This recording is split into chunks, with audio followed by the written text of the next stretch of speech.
Los Angeles, California has been a wonderful host of the Overwatch League all season long, and today is our final day of competition in the City of Angels before heading to the Big Apple for the Grand Finals.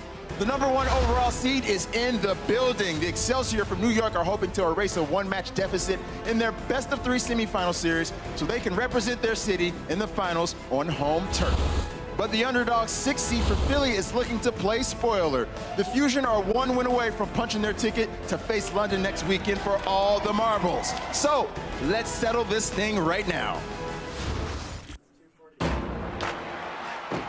2 semifinalists remain, but only one can punch their ticket to New York to face the London Spitfire in the Overwatch League Grand Finals. Will the 6th seed Philadelphia Fusion complete the improbable upset? 아마 오늘도 똑같은 결과가 일어날 거라고 생각합니다. Or will the Excelsior come back strong and reclaim their throne? 지금까지의 경기 중 가장 중요한 경기인 것 같아요. NYXL coach Wizard explains how he is paving a new road to success in esports using analytics. I also want to be the first one, the pioneer, to bring that Moneyball in esports. Plus, the NYXL players give us their best Jonak. Carpet cut! This is Watchpoint. Welcome inside the Blizzard Arena. Fans are streaming into the home of the inaugural Overwatch League season for day 3 of the semifinals. This is Watchpoint, brought to you by Cheez-It. I'm Malik Forte, joined by Mr. X and Uber. Guys, I cannot believe this is our final day here at the arena this season. And I can't believe that NYXL is one series away from being eliminated. It's something I don't think anyone expected. And you know what? They didn't even underperform the other day. Maybe we'll get into a little bit more in detail. But Philly are on the precipice of getting to New York. Let's get it! Let's get it, indeed. Guys, the NYXL have gone from being the favorites to win it all to not even being the favorite in match 2 thanks to the Philadelphia Fusion. Philadelphia straight up slapped New York in the mouth on Wednesday. This NYXL team that hadn't played a match in a month looked more rusty than they did prepared. The Fusion continued to thrive in a meta that is starting to look like a perfect fit for their versatile roster. Philly earned a 3-0 sweep and pinned the overall #1 seed squarely on the ropes of elimination. Game 1 of the Philadelphia Fusion versus the NYXL. 저희는 뉴욕 상대로 100% 준비됐다고 생각합니다. We were kind of like 30 to 40% prepared for the Philadelphia match. Now Philly have made quite a bit of progress and again are the first to die. 뭐 이번 필라델피아 경기는 뭔가 이기는 것보다 뭔가 상대편을 좀 알아보고 싶은 느낌으로 했고요. Oh, buddy, you can't miss right now. All right, Pine, he's definitely woken up. 저희가 뉴욕 경기 준비하면서 또 좀 숨겨놓은 전략 그런 것도 사용했는데 You gotta kill Meko instantly and you do just that. Victory for Philly on the first map of this semifinal. 오아시스에서 저희 전략이 좀 약간 뭐라고 해야 되지? 좀 말하기 좀 힘든 게 좀 그것도 막 That is an enormous self-destruct from Hanfa. 3 kills. That might just win him the map. New York, I think, made a bit of a mistake there in playing Philadelphia style. 그때 조합도 잘 맞춰서 바꿨고 이제 그렇게 해서 잘 맞게 된 것 같습니다.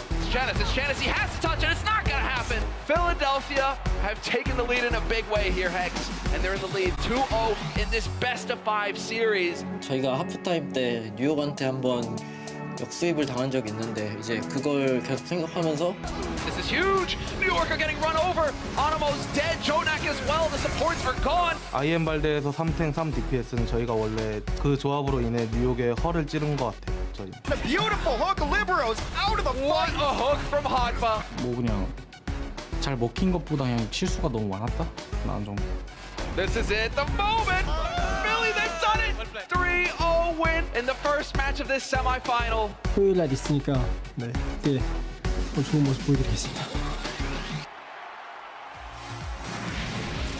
Versatility. Remember that word, everyone, because versatility has been a huge advantage for the Fusion in the playoffs, and their flex tank Hotbot is epitomizing that. He ranks #1 on the DPS Hero Tracer in 5 different major categories. Philly's players are playing quality minutes on heroes in multiple different positions. For you, Uber, who's been the rock for the Philadelphia Fusion so far in this postseason? It's got to be, for me, the player that all of these superstars are orbiting around a lot of the time. Sato has been the glue that has kept the Fusion together thus far. Very active as a tank player. He's very involved in a lot of these fights. He's got a good balance of that aggression and sort of playing passive when he has to. His Orisa's been very, very good as well, getting a lot of those uncontested holds off, ones that you can't eat with a defense matrix to set up key picks. This guy's gone from strength to strength ever since we finally got to see him in the Overwatch League. I agree, he's been paramount for the Fusion. Now, on the other side, Mr. X, New York appears to be struggling in this meta. What went wrong for the XL in match number 1? I think you just see them committing to play so much Zenyatta in a meta where we don't see it that often. I mean, Zenyatta playtime goes from about 80% in the regular season down to about 30% here in the playoffs. I mean, you see about 51% now after this week because it's NYXL playing so much of it. I think you need to see them mix in some other types of compositions. We saw Jonak on Tracer. Didn't look good thus far. I think you're going to need to see them switch some things up. They tried some Ana on Eichenwald, but it didn't really work out. Ana not great in this meta with a lot of shields on the other side. You need to see Jonak try this Tracer a little bit more, or maybe some Roadhog, I think. I wasn't a big fan of the Tracer myself, to be personally honest, but we'll see how New York responds to the biggest challenge they faced all season. Here are your starting lineups for match 2.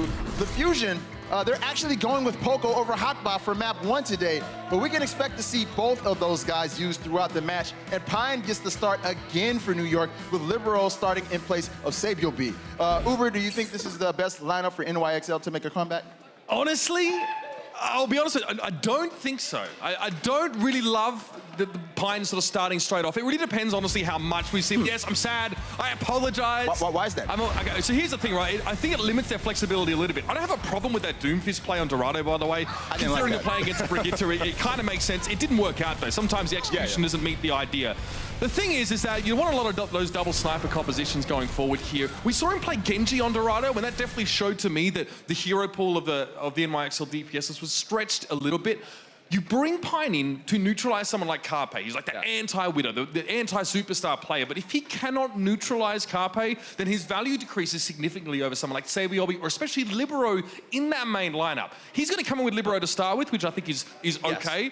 Him plus Sabiobi didn't give them what they needed the other day. I do think on this first map, though, with Junkertown being the one, I think you can run Pine the entire time. You need Widowmaker pretty much from start to finish. Regardless of what else you run, there's not as many versatile comps we see on Junkertown as opposed to some of the other maps. So I'm okay with Pine in for the first map, but I agree with you. I think I want to see a little bit more of Sabiobi playing that Widow, and then Libero flexing on different Sabiobi's been playing so much Widow lately through the last part of the season, and J-Town is probably not a map Philly going to do great on anyway, to be honest. Well, you know, Pine actually had the second best kill-death ratio on Wednesday, but his versatility could be a liability, like you guys said, in this meta. Mr. X, if you're the Fusion, you don't want any parts of a third match, so how are you going to close this match out in match number 2 and send everybody home early? Look, if I'm Philly, I keep playing these solo support comps with whether it's triple tank or triple DPS. It really gave NYXL some problems on Eichenwald. This is the comp that they used towards the end with Hotba on Tracer, EQO playing Genji, and then you allow, you had so much dime, so much peel from that backline. You can't really pressure Carpe out on Widowmaker, and if you give Carpe all that free space, he's going to make you pay for it. I think also you can have Hotba play, whether it's a Roadhog in this composition, or we've seen EQO play some Zarya on certain maps. I think it forces NYXL out of their comfort zone because you can't play that Zenyatta because there's just not enough damage with all the shields and all the big targets. Right, it's crazy how versatile the Fusion are. Well, whether or not the NYXL can make a comeback to the grand finals, there's no denying their dominance all season long. Aside from having one of the most skilled rosters, they've leaned on the progressive coaching and strategizing of their visionary head coach, Wizard. Ladies and gentlemen, welcome the NYXL. See if New York changes. They have no reason to until they are actually stopped. In the end, New York wins the fight anyway, so. 어디로 지나갈까? 10 밑으로 가자. 10 밑으로. 오케이. 우리가 이제 이거 사태 들고 올 수도 있어. 생각해. I'm not gonna lie, I'm a narcissist for sure. I consider myself as a typical genius. I am the pioneer in terms of using data in esports. I just saw the movie Moneyball and that kind of gave me the idea. It was like a epiphany moment for me, I guess. 그러면은 우리가 이쪽을 쓸 때 반대쪽도 꼭 확인을 최소한 눈으로 확인을 해야 돼. 안 그러면 아까처럼 윈트가 덮친다고. 걔네도 노린다고 계속 노린다고 생각해야 돼. 우리도 노리는 만큼 걔네도 노려.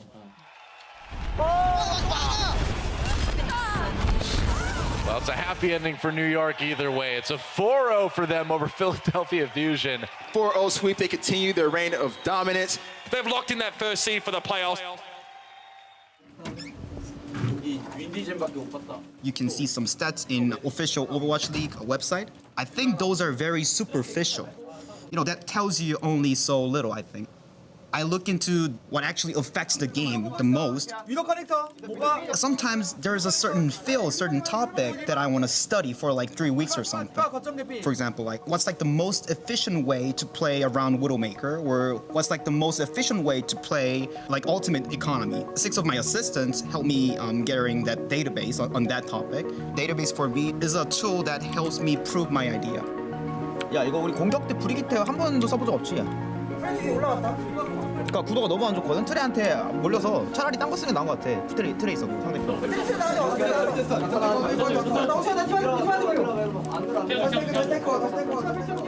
My Moneyball, my database helps me improve players. There's only 2 types of teams, Excelsior and non-Excelsior. I think for sure with the entire Moneyball thing, it should stay as a team confidential information, at least for some certain period. But then later on, other teams will notice what we're doing, and that knowledge that we have will be common at that point, right? I am not planning to share that information, at least yet. I want to be the guy who organizes the entire theory on Overwatch. And I also want to be the first one, the pioneer, to bring that Moneyball in esports. I'm just trying to like discover new understanding of this game. That feeling when you discover something, the eureka moment, like it's just mind-blowing. It's just fascinating feeling that you feel from there. Like, oh, maybe that was the secret. When you realize that, it's crazy good. And that's why New York is the best team in the league. Wizard had a big hand in helping the NYXL set the standard for success in the Overwatch League. They earned 2 stage championships, over $500,000 in prize winnings, and a map differential higher than all 3 other semifinalists combined. But now, the task for Wizard is motivating this team to rise above the pressure for a huge comeback. How can Wizard inspire the NYXL today against the Philadelphia Fusion, Mr. X? You know, as a former coach of a team who had a lot of success, if you need to motivate them for this match today, they are not in the right mindset to take the match today. Everything they've done up until this point really doesn't matter if they don't win this match today and advance to at least the finals. They need to be motivated themselves. There's no inspirational speech you can give that kind of changes that today. It should already be completely internalized. If New York don't come here angry and hungry for revenge, get out. There is no reason to be here. And look, credit to you, Wizard. If you think you're a genius, normally where I'm from, people tell you when you're smart. You don't tell other people. Yeah. But I tell you what, Yeah. that rabbit, whether you pull it out of your hat or somewhere else, show me the money right here today. Right, it's pretty much put up or shut up. You know, I was thinking after I saw them lose, they were all smiles. It didn't seem like they were really hurt by the loss. Do you think that they know what they did wrong in that game? Or do you think they were just clean outplayed? Well, I mean, it's pretty common to see them say something like, oh, look, you know, it wasn't that they played so well as that we underperformed. That's fine. I don't think they underperformed that badly, actually. I think that we saw a lot of good stuff. We talked about Pine's average. It wasn't, you know, much different to what it normally was in general. Their take on the game I find interesting right now. And when you've got a self-proclaimed mastermind of a coach that has indexed all these games or whatever, I'm surprised that they came in with that strategy in the first place. I would say the scariest part for NYXL is that, you know, they played all right. They played pretty good. Like, you look across the board, like, there was not really, like, a glaring spot where they ended up losing this game. It's just Philadelphia just beat them at it. I think Philadelphia ran some really nice comps. They made really good adjustments on the fly. And I think that's where I would be scared if I'm NYXL, because you just didn't show any of that. Maybe they show it here today. All right, so I got a really good question for you guys. Of course, New York, they've been dominating all season. The finals is in their hometown. If the NYXL lose today, does that make their season a failure? By their own standards, yes. They live by the sword and they die by the sword. They go all season saying the only thing that matters is winning the whole thing, and I tend to agree with that. But when you take your foot off the gas a little bit at the end of stage 4 and you do it purposely to prepare yourself for the finals, if you lose those, then it's all wasted. I mean, I'm in the mindset of whoever doesn't win, everybody else's season is a failure. So by that, I mean, I would say, yes, their season is a failure. And I think, I know just by the expectations that were set for them, you know, by just their winning all throughout, making it look relatively easy up until really stage 4. I think it would be pretty disappointing if they didn't at least get to New York. Right, like as an organization, I mean, they banked all the money, all the bonuses and all that stuff. But Which is great. It gets some more new shoes for next season, but they want the silverware. Right, that is true. Well, the NYXL need to win both matches today to turn this thing around.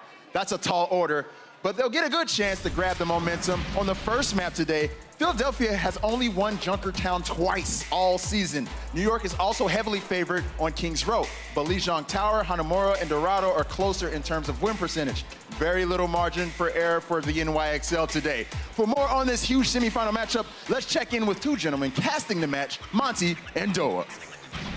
Oh, hi. Hello, Malik. Fancy catching us here. We just are here all the time. Just in our closet under the stairs. Waiting for matches to start. That's all we basically do. But anyway, while we were waiting here, we were talking about the match and wondering, what's it going to take for New York to come back in this one? What do you think? I think we really have to see a lot more Hanzo play from New York. And I think that when they came into the playoffs, as we can see right here, they are at 5.6% only of Hanzo usage in the playoffs. And the Gladiators are next, but that's at 28%. Obviously, many of the successful teams using it at around 50% or slightly higher, and it's such a powerful hero. And the weird thing about this is that their regular season rate of picking Hanzo was exactly the same. So it's not like this team doesn't know how to use Hanzo. They were actually second behind the Houston Outlaws in Hanzo usage of the regular season. So they have to get Libero back onto that Hanzo. He has long been, even pre-Overwatch League days, one of the premier Hanzo players in the world. And if they can get into this meta, I think that's going to be the key for them to win. Because if they play like they did, earlier this week, where it looked like they had been less in a hyperbolic time chamber and more of in like a cryostasis tube, where they have been frozen in place for the last couple of months. They gotta get with the times, as it were. Yeah, exactly. I mean, the coach wizard, thought him out. He's magical, so he can do that kind of thing. And turns out they had no practice because they were in the cryo chamber. Well, that's about it for us. That's our thoughts. Back to you, Malik. On the desk.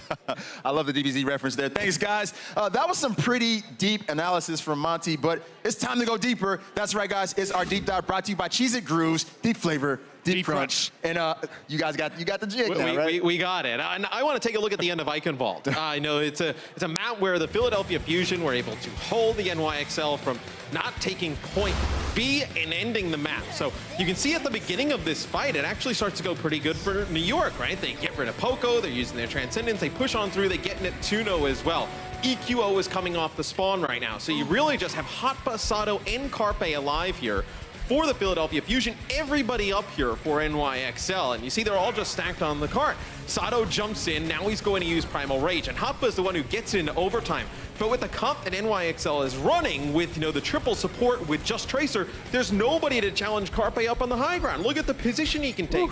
He picks up Animo, he gets another kill, he's going to be able to take out both supports in the main tank during this fight. And if you give him that much space, you're going to end up losing this series. EQO comes back off the spawn with a Dragon Blade and just ends up putting this map away for Philadelphia. I really like this triple DPS setup from Philly and their triple tank lineups. What's the opposite of an altitude sickness? I think I have that. Or unless it's your cologne, I'm not sure. Either way, that was deep. That was deep. That was free elims for Carpe sitting back there uncontested. But guys, that was our deep dive presented by Grooves. The Fusion are one match away from giving us a 5 seed versus 6 seed grand final. Will they do it? Mr. X and Uber are going to tell you straight ahead. And spoiler, they're finally in disagreement on their picks. So at least someone will be right this time. Definitely not Matt. It's our final day of the season and postseason here at the Blizzard Arena, and fans are strapping in for some serious action. We're getting close to the match time. Guys, this is Watchpoint, presented by Cheez-It.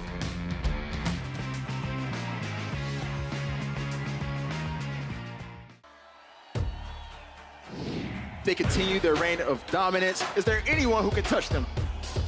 꿈에서도 플레이오프 올라오면 노력할 거고 현실에서도 올라가면 노력할 거라서 전 되게 기분이 좋다고 생각해요. I think the NYXL have stepped up and proven that they are the best team in the world. 플레이오프를 출전하면서 저의 예상은 뉴욕의 우승. Jonak doing what Jonak does. He doesn't care. You don't need him, man. Just leave it in Jonak's capable hands. 제가 봤을 때는 저희 같은 경우에는 스테이지 타이틀 우승 혹은 준우승 경험도 많을 뿐만 아니라 They are the stage 2 and 3 champions of the Overwatch League. 뭐 저희 팀은 골고루 이제 어느 한쪽 치우치지 않고 어느 정도 밸런스를 잘 맞추면서 잘 한다고 생각을 하기 때문에 그게 가장 무서운 것 같습니다. Unbelievable. Unbelievable. This guy.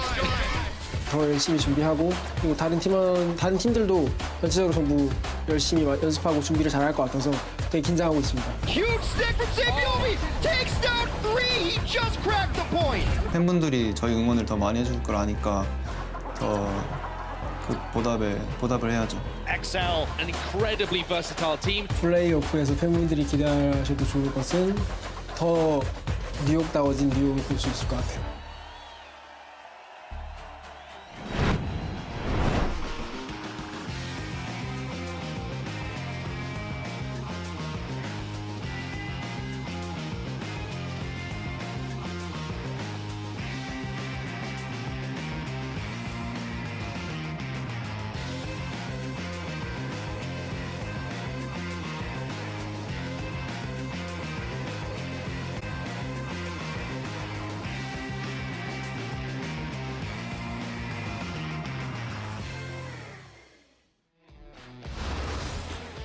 And check it out, guys. Here are the Philadelphia Fusion. They're trying to be like the football team in their city and bring home a championship. If they win today against the New York Excelsior, they'll be one step closer to doing just that. And on the other side, it's the team from the city that never sleeps. But oddly enough, they're trying to keep their championship hopes from being put to bed today. This is arguably probably going to be the toughest, most pressure situation for the NYXL. But guys, the pre-show is almost over, everyone. So before we get into the matches, let's cap the point with a few back caps. We'll begin with the DPS stars for the Philly Fusion. You guys have said that this meta is built for the DPS players to thrive. And Carpe and EQO have been lighting it up for the past 2 weeks. Both guys have been high statistically ranked on every hero that they play. When you stack their stats on all heroes next to each other, they're pretty even. Carpe has a slight edge on most categories, but EQO plays more heroes at a high level. Mr. X, who is the postseason MVP so far for the Philadelphia Fusion? For me, it's going to be Carpe. I think EQO obviously can play so many heroes at an extremely high level, but Carpe playing Widowmaker. Widowmaker is a hero that's so important in the meta, and if your Widowmaker is not getting the best out of the other team's Widowmaker, it makes it very difficult for your team to win. And I think he's just so consistent day in and day out on that hero. I got to give it to Carpe. Carpe, the MVP candidate from this year. All right, next up, let's look at the NYXL support. This was such a strong unit for them all season long, but they weren't very effective in match 1. Uber, are you in favor of New York rotating Arc and Animo? And if not, which one would you go with? A lot of the time, these decisions, Malik, are pretty much internal. A lot to do with the calling. Is that something that supports generally are going to do a heck of a lot of? I want to see them play with less deaths probably here. I think you want to try and bank on survivability in a match against Philly, who are so aggressive and are so good at hitting your backline with such pinpoint accuracy. All right, okay. Last one.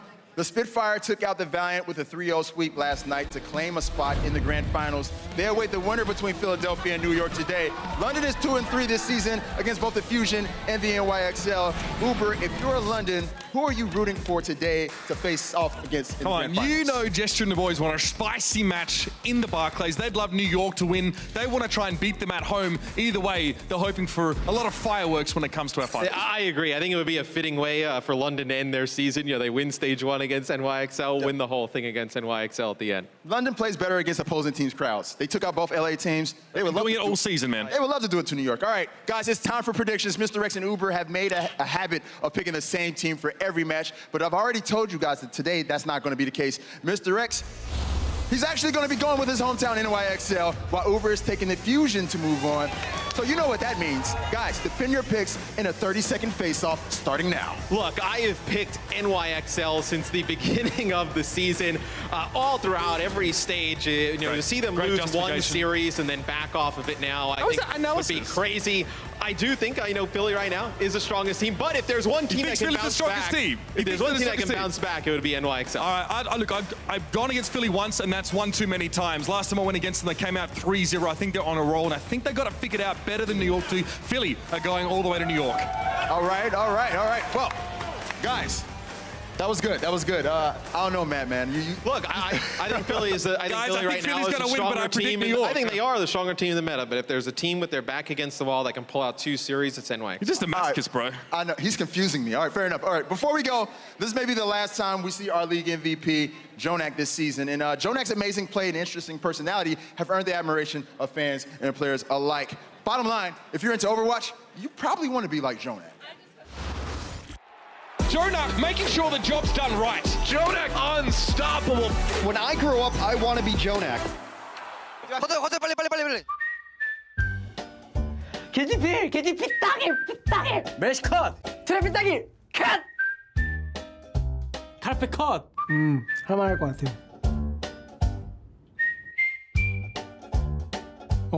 제가 MVP를 받을 줄 몰랐고요. 아 감사합니다. 역시 제가 1등이 될 줄. 일단은 이걸 받게 돼서 정말 기쁘고요. It's kind of heavy though, so Yes. it's kind of heavy. Yo, that trophy was heavy, guys. It was really heavy. Ark can't say a pretty bad funny. thing about anyone, by the way. He could have gone in on him, but no. They're going to need Jonak to be Jonak today. And I want to see Saviel play a lot today. I thought he was tremendous in stage 4. Always shows up, is super clutch. I want to see him play a lot. All right, I want some of those glasses. Anyways, guys, that does it for Watch Point presented by Cheez-It. We'll be back next Friday at 6 p.m. Eastern for the grand finals. But right now, guys, it's time to play some Overwatch. We'll see you. Fusion versus NYCL is next. These teams, they are Iron Brooklyn and bringing home a championship. 뉴욕에서 열릴 결승전에 진출하게 된다는 건 저에게 This is a statement from London. 엄청 큰 영광이죠. 이제 되게 제가 살면서 제일 경험했던 것 중에 제일 큰 무대니까. They came together today, and that is terrifying for the rest of the teams in the playoffs. Obviously, it's the chance to win it all. Every player wants to get there. 여기에서 결승전을 진출하게 된다면 저한테는 굉장히 큰 영광이죠. 일단. New York, they continue their reign of dominance. 뉴욕은 제 집이고 나의 팬들은 나의 친구들가 저에게 있어서 내 집에 가서 친구들과 게임한다 할 수 있겠네요. New York has clinched the #1 seed. Is there anyone who can touch them? 뉴욕이라서 좀 아쉽지만 London Spitfire decide to take the fight to them. 다음에 런던에서 하셨으면 좋겠지만 Chester and Prophet once again the deadly duo. Harpe dunking everybody, one after another. 뉴욕에서 열릴 결승전에 진출한다는 것은 세계 최고가 된다는 것.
Game 1 of the Philadelphia Fusion versus the NYXL. There's just so much talent on this roster. Every time Philly plays New York, they play them close.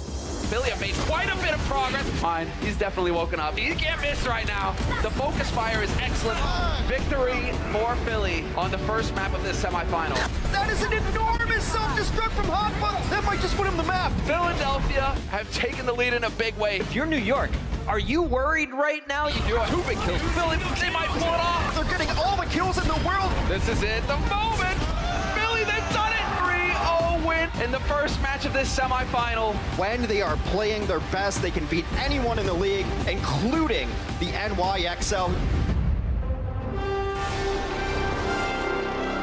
Hello and welcome back to the Blizzard Arena. Ladies and gentlemen, make some noise because this is the final day of the semifinals here at the Overwatch League. By the end of tonight, we'll know exactly who is moving on to New York City to play in the $1 Million Grand Finals on Friday. I'm your host, Chris Puckett, and I'm joined at the desk. We've got some of the best, the main tank, the big Swede. We got Johnny Reinforced Larson, and of course, one of our favorites, as always, Crumbs back here joining us. And guys, we're coming off a big day where the London Spitfire shocked everyone, beating the hometown LA Valiant to be the first team moving into the Grand Final. Yeah, London started off the season very strong, winning stage 1, and once again making a run into finals. So this team is very powerful. Let's take a look at our playoff bracket. We started off with the quarterfinals, just 6 teams here. You had New York, you had Valiant, they got buys into the semis.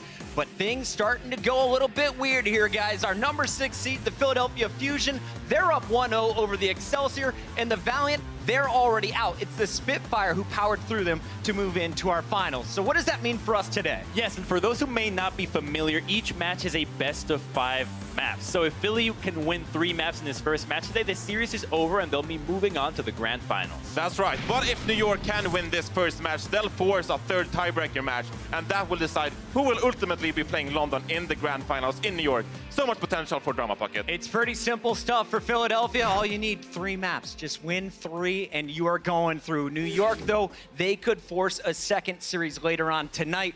But it's not looking likely if you tune into the matches on Wednesday. Philadelphia swept the first series 3-0, and that's crazy because this is against the best team we have seen in Overwatch. New York only dropped 6 matches throughout the entire regular season. Yeah, and they did so because their DPS were great. Carpe and EQO normally are fantastic, but on Wednesday, they went to new heights. Carpe on your screen, playing the Widowmaker, was having accuracy that New York was just not prepared to go up against. He's hitting shots that are insane. And his counterpart, EQO, he might just be the very best Hanzo this league has right now.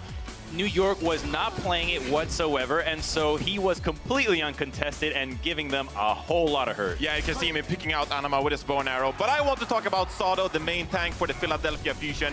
The way he set the pace of this game early was phenomenal. He was using his jetpack on Winston to leap onto the damage dealers and the healers of New York Excelsior. And it's just so disruptive overall. Because of his main tank has a huge health pool, he can leap onto the backline, and he needs the one to set the pace for this Philadelphia Fusion team. And he did so fantastically on Wednesday. The tank's really putting a lot of pressure on the damage dealers for New York and causing major problems. But today, if you're a New York fan, we've got some good news because the maps, it's a new match, and these maps are all in your favor, it seems, Johnny. Yeah, they got a real good chance to start off things great on Junkertown. Philadelphia's been awful on that map so far this season. And then later on in the series, you got Kings Row and Hanamura, which you have over 80% win rate on. So it's looking great for New York Excelsior to really get this one. We should remind everyone, though, this is a new patch, a new strategy being implemented, in everything in the playoffs that we've predicted has been a little bit awry. So let's talk about New York today. Just from your eye test, Crumbs, what do you want to see differently from this team if they're going to go to a 3rd match later tonight? So one of the biggest heroes right now is Hanzo, and New York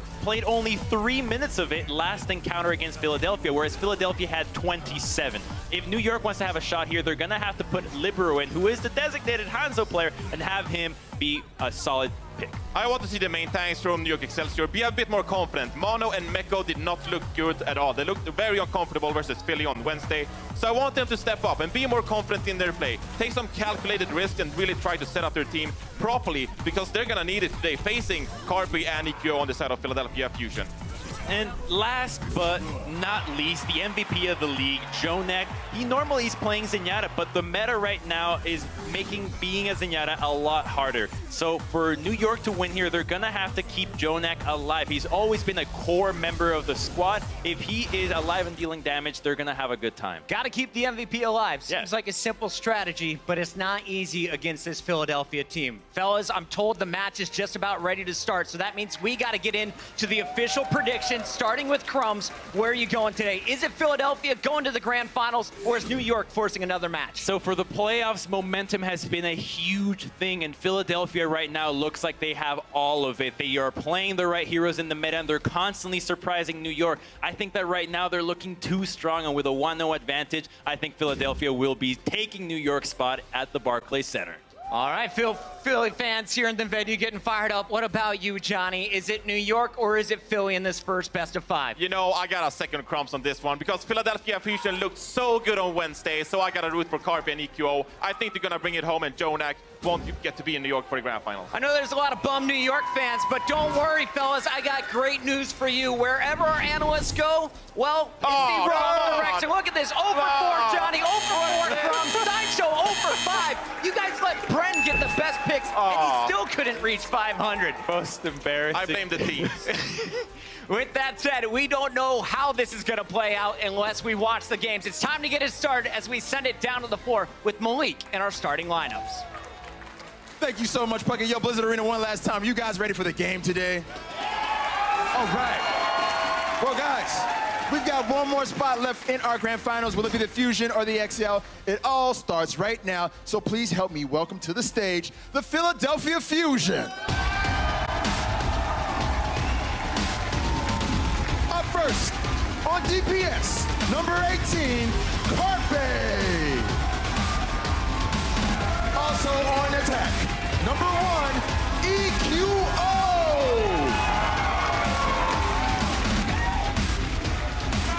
On main tank, number 9, Sato.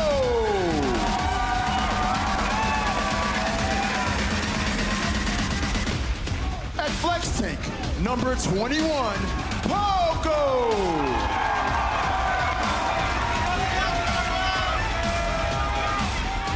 Support, number 42, Boombox.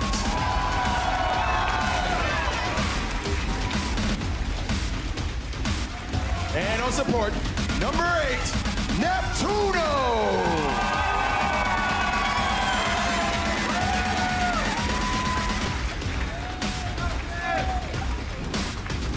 Give it up for your Philadelphia Fusion starting lineup.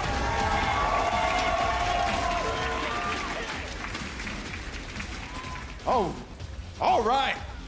So they're ready to go. Our next team was our Stage 2 and Stage 3 champions and came into the playoffs as our number 1 seed overall. But right now, their backs are against the wall when it matters most. I don't think there's been a time where there's been this much pressure on the NYXL. But guys, please join me and welcome him to the stage, the New York Excelsior. Up first, on attack, number 21, Big Boss Pine.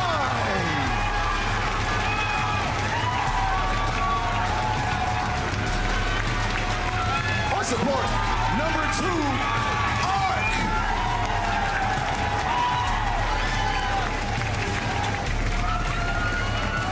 On support, number 44, the Overwatch League MVP, Jonak.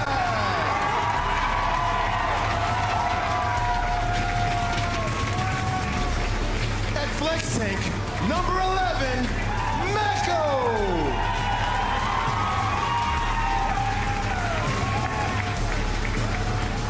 On main tank, number 7, Mono.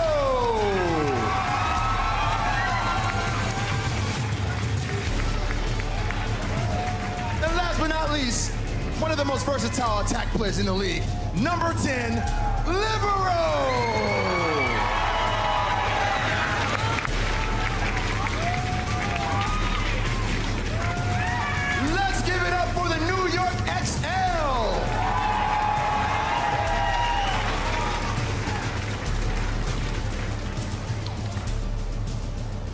All right, ladies and gentlemen, it is time to get this payload moving. So let's get this match started and send it on over to our casters, Monty and Doa. Thank you, Malik. That's right. It is time. Philadelphia Fusion taking on New York Excelsior. New York coming into this series having not won a map yet over Philly. Not the position we expected them to be in at the beginning of the week, huh? No, but there has been time for adaptation now. The question is whether they can play this meta. We saw London in a similar situation last week down after getting swept by the LA Gladiators and came back to win 6 maps in a row to take the series. So New York definitely not out of this one yet. We've had the puzzling series so far, I think, in the great playoffs, puzzlers. So, yeah, it's a little bit odd. We've had some unexpected results, so we'll see if it's going to be a bit different today. I expect New York to put up a fight, but before we get there, we need to make sure everybody knows just how our first map type works. Let's take a look at escort maps. This is escort. 2 teams face off as either defenders or attackers. This is the payload. The attacking team has a limited amount of time to escort the payload along a set path containing 3 checkpoints. The payload only moves forward when an attacker stands near it. Defenders can delay the payload's movement by standing nearby at the same time. To get moving again, attackers must clear away the defenders by force. Every time the payload reaches a checkpoint, the attackers score 1 point and gain additional time on the clock. If even one attacker is near the payload when the clock runs out, the game enters overtime. This extends play indefinitely until the attackers are either cleared off the payload or they gain more time by reaching a checkpoint. The round ends when the payload reaches the destination or when time runs out. Teams switch sides each round. Whichever team scores the most points and escorts the payload farthest wins.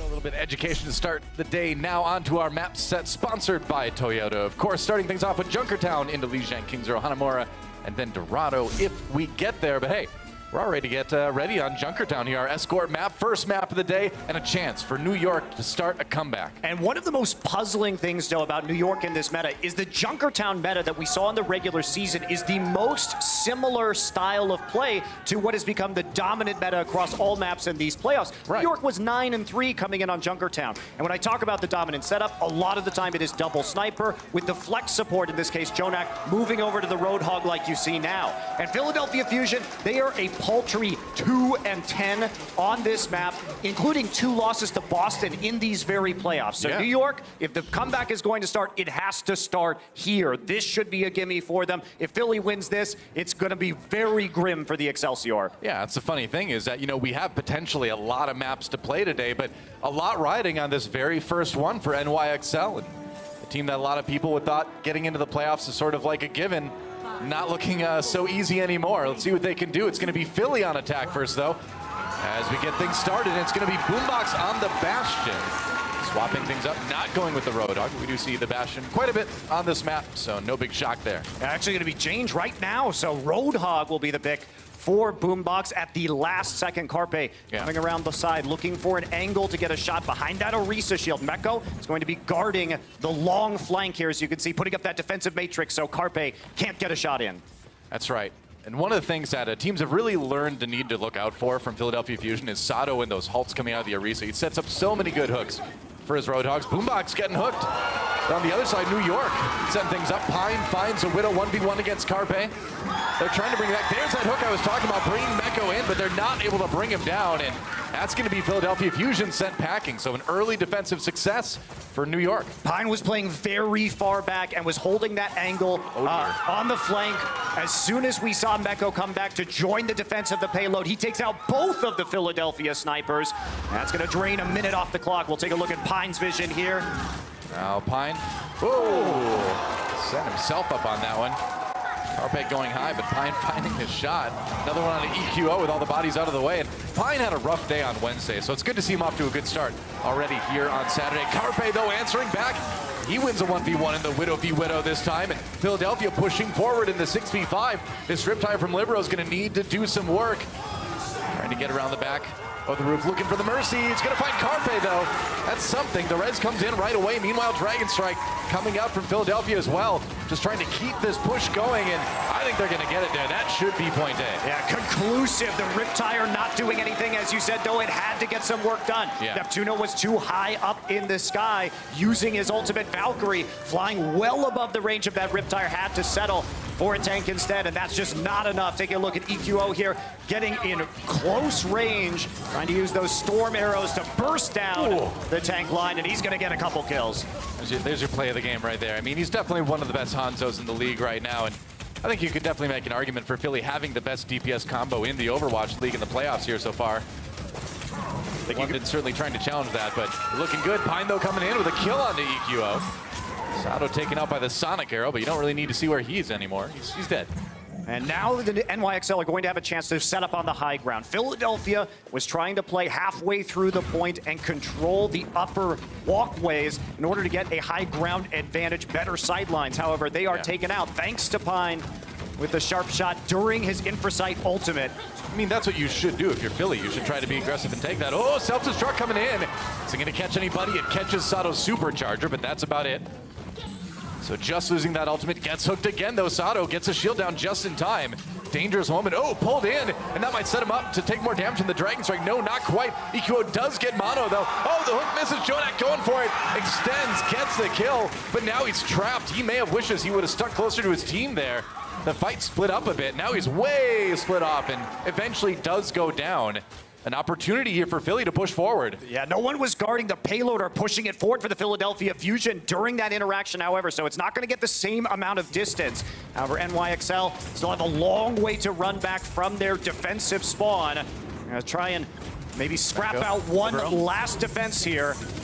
True enough, it's going to be the Supercharger coming in from Mono. They're going to toss a Hanzo ultimate through, but here comes the self-destruct. Right over the top, and he gets the Supercharger. Again, those Orisa ultimates not lasting too long here. It's going to be Boombox with the whole hog to just try to create more space for Philly to push forward, but they're getting the kills to put that push together anyway. So, towards the end of point B, another hook onto Jonak. Looks like New York's going to have to give this one up again. It's all clean up for Philly. New York is trying to buy as much time as they can. Die on the point, that's what they say. That's what they're going to do. Meko here is going to get staggered a little bit. They know they can still push the cart. Notice that they're hooking him back so he can't stall out the cart there at all, and that will be a great delay. Philadelphia Fusion with plenty of time to push through point C. Well, eliminating that diva just makes it less safe when you're trying to set up your defense because you don't have that defensive matrix kind of observing, or not observing, but absorbing all the projectiles coming at you like you normally would, and makes it tougher for New York to get ready. Certainly does, and Jonak's been sitting on this whole hog ultimate for quite some time right now. Are they going to open with a Supercharger out again? There's a Dragon Strike from EQO. That's right, they're going to get the self-destruct right in their faces, though. That one's going to hit a couple people. EQO going down. Jonak capitalizing on it. New York crushing that fight.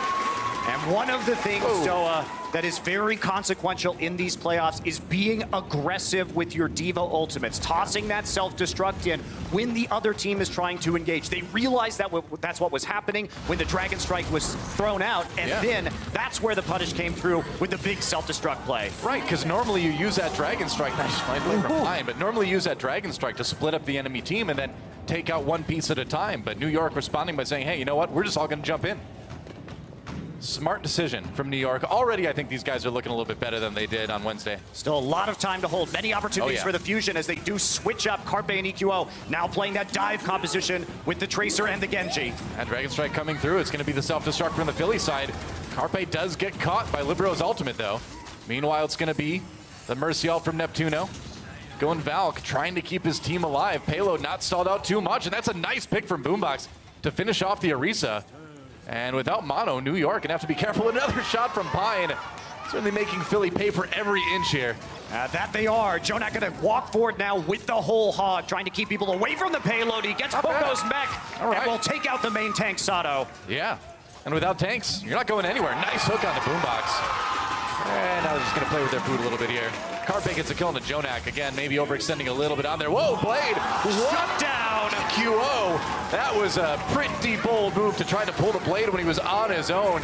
He paid for it. I think he's gonna want that one back. Philly trying to make something out of it though, but that was a bit rough to see. They're gonna get Pine anyway out of it, and they're actually gonna get aggressive here. Wow. Going underneath to come up behind some of the New York defenders, and That payload might get a bit of distance after all. In spite of that Dragon Blade being shut down, Doa, Philadelphia Fusion had way more players actually on the payload and fighting. NYXL going to have have a desperate defense here with still a minute and 15 seconds left on the clock. That's right. It's do or die time for New York. They've got the respawn advantage. They're very close when they come back, but there goes Libero already. Nothing out of the Brigida yet. And Philadelphia just brawling it out on the point. Self-destruct coming in for Poco. No, Meko rather. Didn't get anyone with it. EQO down again, though. This Genji has not been working out yet. But Carpe gets two. Putting on the carry pants now. There goes Sato getting one with the Primal Rage. They nearly got it all the way there. Goodbye, Libero, and goodbye defense for New York. That's going to be Philadelphia getting 3 points on Junkertown. Great final push there, and some of the same problems still plaguing the NYXL that we saw on Wednesday. Late swaps, when the Philadelphia Fusion switched to those highly mobile heroes, the Tracer and the Genji, then they had an opportunity to swap earlier to the Brigitte and to that that McCree that can shut them down with the stuns on the flanks. They only pull it out for the last push. They're already reeling, trying to get out of their spawn, and it is just too late. Now let's check out a little bit of a highlight from the one and only Carpe in that round. Really coming up big at the very end of the attack here, getting that 3K on the Tracer. And this guy, you know, he was in the running for the league MVP right alongside of Jonak. Didn't get it, but man, certainly deserved to be part of that conversation. Well, he's also part of the conversation for a playoff MVP right now as well. He's had some massive performances in these playoffs, and that's been what has driven the Philadelphia Fusion to be on the brink of making the grand final. Is Carpe and EQO thriving in this double sniper meta, and Carpe still coming up clutch on the Tracer. Yeah. Not to get ahead of ourselves too much, but what a match that would be to see Carpe and EQO versus Birdring and Prophet. That would be quite the DPS matchup of the finals. Yeah, it certainly would be, I think, the premier matchup of the finals. Now, we're not there yet. Obviously, it'd be a little bit awkward if we didn't have New York in the New York finals. And this is the team that dominated through the entire season. It's, you know, it's weird to see them not doing the same thing now, but like we talked about before the show began, it seems like they were kind of trapped in cryogenic stasis in the split between Stage 4 in the playoffs. Yeah, and at least it looks like they're coming back and having some better compositions. Again, this is a map that they have dominated on in the past. Jonak will be playing the Bastion, one of the very few maps that we see Bastion played here in the Overwatch League. The idea is to park the Bastion on top of the payload in the turret form and create a strong defense, but they're going to switch off it. Of course, same thing, Jonak. Well, Jonak has played that Bastion in the past, but they've been focusing on him on the Road Dog a little bit more lately. It's going to be the double sniper defense for Philly here. Yeah, EQO was actually back in spawn at the start of the map, so waiting to see what NYXL was running. Libero takes out Carpe early. He is in a resable place, though. That means... That's lucky for Philly. That is lucky, but it means also there isn't going to be a res if another sniper shot from Libero or Pine hits. Now, with Carpe making his way back to the point with EQO down, they're lucky they can bring one of their DPS back anyway. A lot of damage coming in from Libero, but no kills out of it. Payload stalled out at the place the defense usually likes to take their first fight. Libero's going to flank around the side right now. This is where we wait for players to look for picks, and Libero nearly taken out by Carpe, who peeks out, but instead it'll be a headshot for Pine. That's right, Jonak brings in his Roadhog counter on Boombox. There's another one for Pine. There wasn't much Pine time on Wednesday, but I feel like we're getting things started early here. That's 3 for Pine in that fight. You count the mech. That's a big win for New York. We'll see if Philly wants to take another defense here at the end. And for those of you who are unused to watching Pine, he's known for these flashy plays. He takes a lot of risks. He plays a high-risk, high-reward style. That time flanking all the way back around the side of the Fusion formation. Doesn't get picked off and instead is rewarded with some great sniper sight lines and a number of kills. Snipe lines. Snipe lines. Yeah, I'll take it. That's a phrase we can use. That's a good one. Let's do it. There we go. Phrase invented. Part of the job. Ooh, that Dragon Strike lined up. He's got the infra sight. He knows where they are. You can see them waiting through the wall right now. It's a lot of damage coming in. Although Neptuno, the one to drop early. Pine getting that kill. Poco popped out of his mech. And it's rough already for Philly on this defense. That Dragon Strike. Oh, there's another one from the big boss. Jonak gets Boombox again. New York will get dominant on this attack. Come to me, says Pine.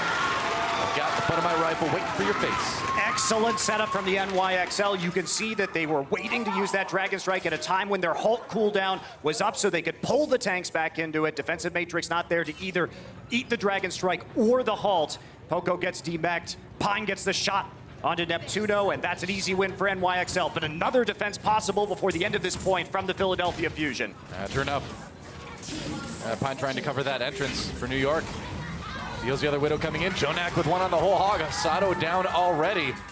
They've got that supercharger, so damage around the Orisa ultimate is buffed right now.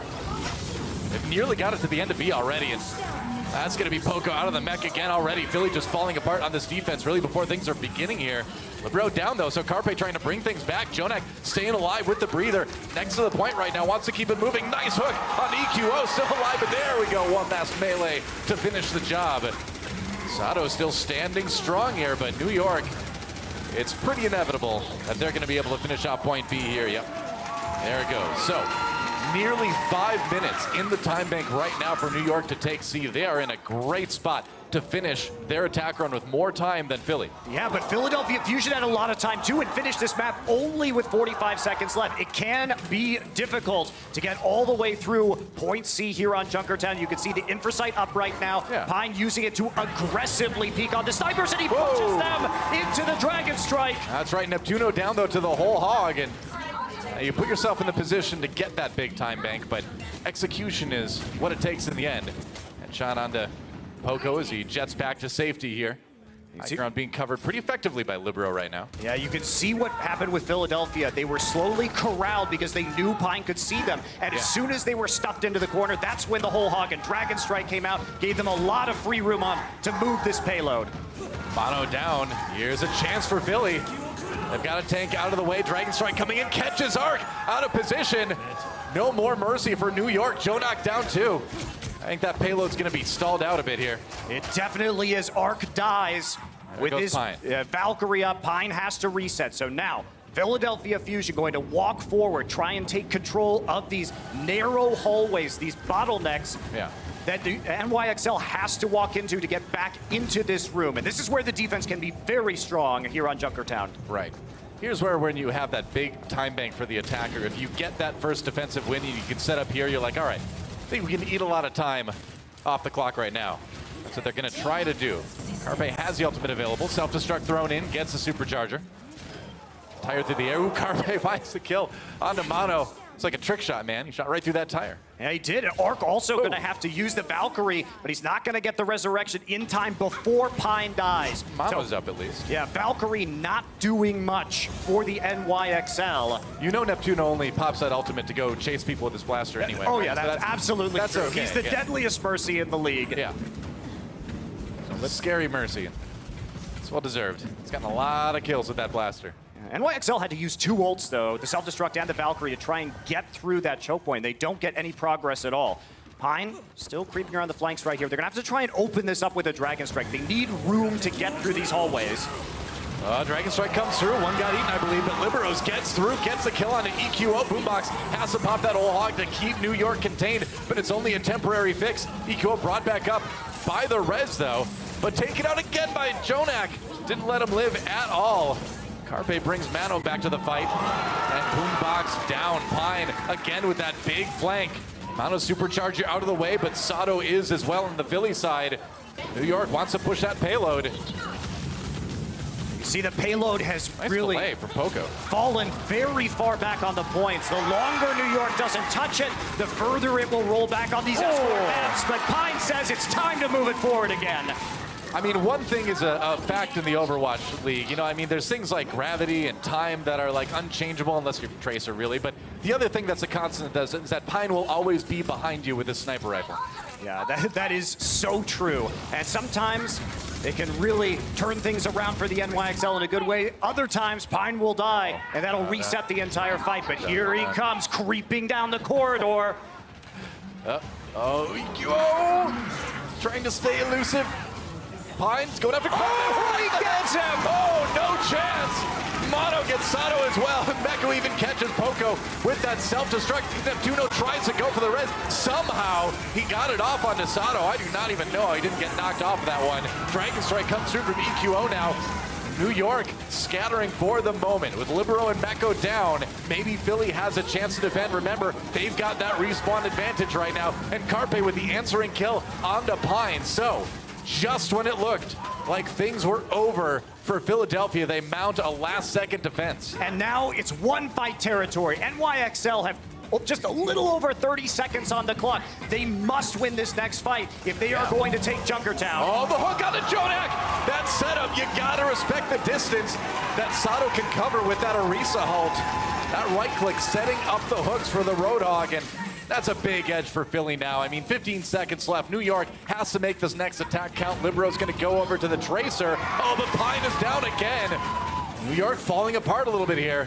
And do they even have time to get to the payload, Dom? No, Libro's down. Jonak out of the way as well. There's no chance. There's no chance. New York is not going to make it to this payload, and that's going to be Philadelphia Fusion winning map 1. That's 4 in a row in the playoffs for them now. And this is a disaster for the NYXL. Sure is. Junkertown, one of their strongest maps. Philadelphia's weakest. They had not won on Junkertown in the playoffs. Philadelphia comes out swinging, finishes the map, and that means 1-0 in this series. Don't go anywhere, guys. New York tries to tie it up when we come back. The Overwatch League is brought to you by T-Mobile, America's fastest network ever. Omened by HP, the official PC and display of the Overwatch League. And by Intel. Intel Core i7 powers the Overwatch League.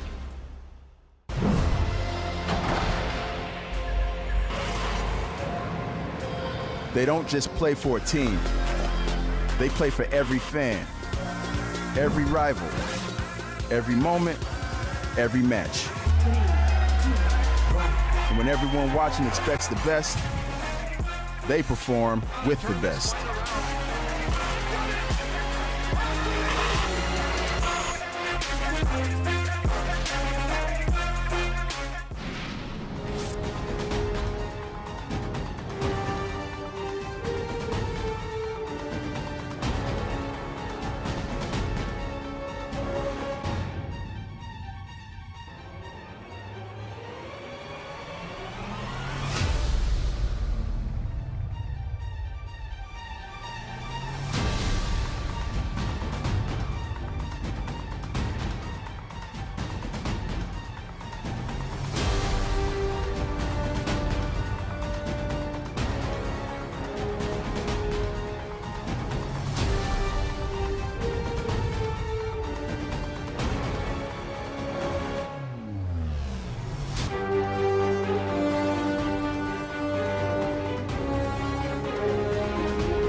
kills here for Philadelphia Fusion coming together. Chill out, Carpe! You just can't write this stuff. NYXL have to make their strike at the heart now. Saviorly just finishes him off. There's a stick. That is some sick Overwatch. Welcome back, everyone. Zoe here and Curly, the Philadelphia Fusion, are leading this series 1-0. And you know what? Last Wednesday was the first time in this entire season that NYXL, in fact, got swept 3-0, and where this will probably affect the mentality of the majority of other teams in this league. This didn't get at all to New York. When I talked to them prior to this match, they were calm, they were confident, they were joking around, and they said that there is no doubt in their mind that they are winning this series against the Fusion. So a lot of confidence. Now, if you're looking at their results this season, it's not unjustified, but they're now down 1-0 in this series, and they have to bring it to the stage. You guys think they can do it? Well, let's find out on map number 2. Thank you, Zoe. That's right, Philadelphia already a map ahead in this series. And again, that's only Philadelphia's third win in all of Overwatch League on Junkertown. That was a map they were 2-10 on coming into this one. And they're first in the playoffs. It should have been a gimme for New York. Yeah, they lost that map twice against Boston last week. So looking a little bit rough for New York already, but yeah. Well, let's take a look at some Widowmaker stats, because one thing that at least New York had going for them was very even statistics when it came to the Widowmakers. Pine certainly had a good game, matching Carpe and Des, but coming up a little bit ahead in terms of final blows, solo kills, and eliminations. So he individually performed, but the rest of his team, again, you really look at some of those late swaps, both on their last defense and on their last attack, they were staying with some low mobility heroes on that last attack. There was really not a lot of chance for them to even make it to the payload, and I think you just have to make those transitions. Philadelphia, however, continues to be on point. They win another close game, and now we're going to Lijiang Tower, which has not been a great map historically for the NYXL. That's right. Before we get to that map, we have some subs to talk about. Let's see who's coming in for each team. Over on the Philadelphia side, the sub is going to be Hotba. I think they're called hoagies in Philadelphia. Oh, you're right. My bad. So the hoagie is Hotba, right? Hoagie is Hotba. I think there's still subs in New York, though. Janice coming in for Mono, as we often see in control maps. That was so cheesy, Monty, with so much at stake. Oh, how dare you say that how when dare we I talk do about that? Philly? When everything is on the line to make such horrible jokes. I know. We'll talk about this later. Animo in for Arc at the support role for New York Excelsior. Like we mentioned, we are going to Lijiang Tower, our control map in this series. And we come into this with some pretty heavy favorites for the Fusion. Fusion in this matchup against New York are 2-0 on Lijiang Tower, and they're also 12-5 overall compared to New York XL 6-9. This is the NYXL's worst control map. But we're moving into a meta where Pharah and Widowmaker have been dominant, hence why NYXL has chosen to play Pine and Libero at the DPS positions. And we'll start things off on Control Center. See, this is a view my opponents have when I boop them off the edge with Lucio. They see this a lot when I'm playing this map. Yeah, that is a view you never want to have in Overwatch unless you're a Pharah player. That is true. Here we go, Philadelphia versus New York. New York trying to tie things up. Looks like it's going to be a little bit of Reinhardt Zarya for both teams here. And instead it will be Pine pulling out the Hanzo. So a lot more Hanzo playtime today, but Philly is going to engage. Getting aggressive, man. Triple tank, triple support going to the Slambulance here. They're going to push New York right back into their spawn room almost. Only Libero on the point right now on that Pharah. Going to get some free shots in from behind. Philadelphia getting pinched a little bit here. They got to be careful. Boombox getting low in the back, but doesn't quite fall to the fire strike. John is going to try and charge out. Oh, that is a really fast coalescence for Boombox, man. That Moira ultimate gets there quick. Sato down to Pine, soon to follow. Fusion loses one of their tanks, and they may end up paying for that one. We will see. Hotba all charged up. A lot of damage coming in on Jonas, and he's down. Both Reinhardt's out of commission. The difference is Sato coming back to the fight soon. New York pushed away. Fast Graviton coming in. He got it so quickly. The follow-up, though, not quite there. So no kills out of that one, and they may have overextended. Hotba down, and now here comes a Dragon Strike. Gets Neptuno, gets EQO as well. And Philadelphia were doing so well, but they chased that fight a bit too much. Massive overcommitment, like you're saying, though, from the Philadelphia Fusion. Jonas will take take out Sato. Boombox left on the point as the last one on Philadelphia to fall. They will flip it over. Philly still bullies their way to nearly 30% of the point.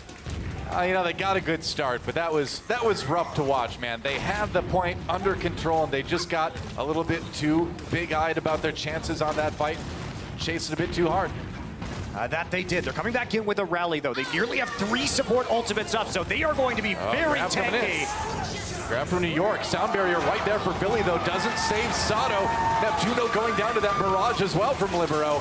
And Janus swinging away as he walks in. Libero brought back to life again. And Philadelphia Fusion sent packing. And that's fantastic news for New York, though. The fact that all 3 support ultimates were used and they still got kills thanks to the setup of the grab and the barrage. They will retreat now back over to the point. Philadelphia Fusion not going to have a lot of tools, though, on this next engagement. No ultimates except for that self-destruct. Oh, that was a good Dragon Strike. Gets Carpe immediately. We'll see if they've got the res. Oh, Neptuno, though, got pushed into it. New York just putting Philly between a rock and a magical dragon arrow place. I don't know. How do you describe that? What is the technology there?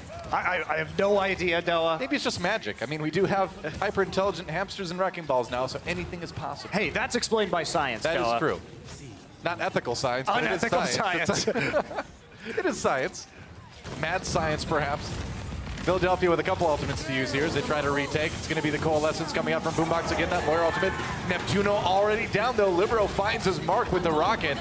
Now the grab comes in again for NYXL. Oh, responding with the Earth Shatter, but another Earth Shatter comes in for Janus. It looked like Philly was going to be able to turn around for just a second, but Janus had the ultimate ready to go.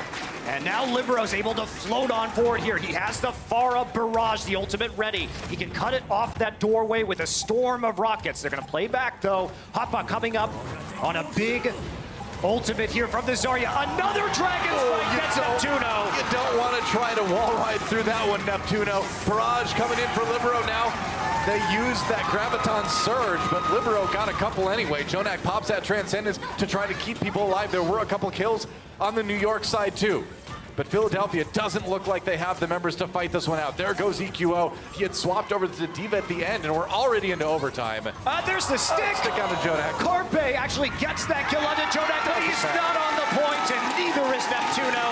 New York goes up 1-0 on Lichang. It's just kind of one of those things where at the end, Carpe knew the point was lost. He was like, well, have a pulse bomb.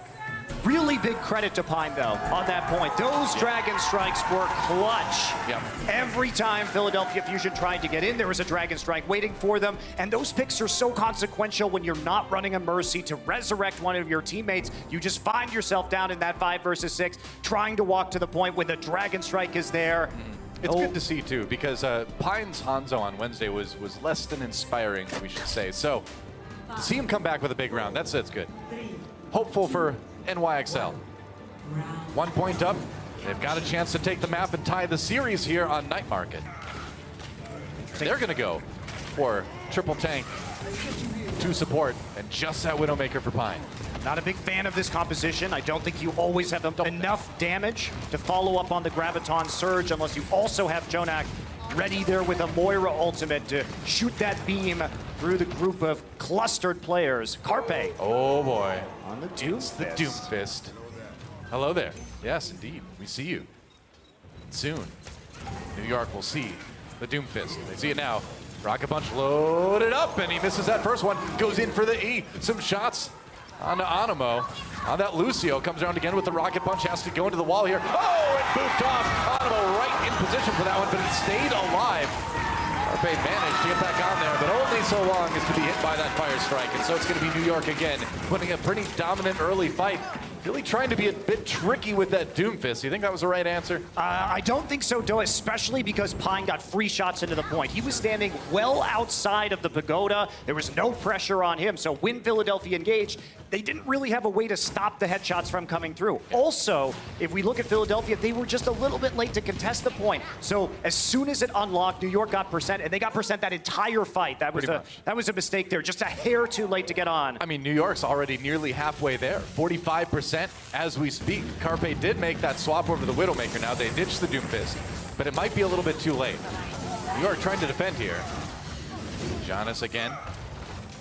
It's always hammer time with Reinhardt. Here we go, Coalescence now for Jonak, trying to keep people alive. EQO turns around, got the barrage, tried to Mario stop off their heads and pull a fast one on them, but Philly was having, or rather New York was having none of it. Carpe with the kill on the Libero. Funny enough, Philly does manage to flip the point there, but New York is going to take it right back. Yes, they are. Carpe still being hunted around the flank right now. Gets a health back to restore his HP. This looks like it should be a mini game in the Overwatch arcade right there. Yeah. Run from the Reinhardt. And I don't know about that attack too, Doa, because the Philadelphia Fusion committed Sato to chasing off Pine, but that meant they had nobody on the point. Yeah. I don't know about that one.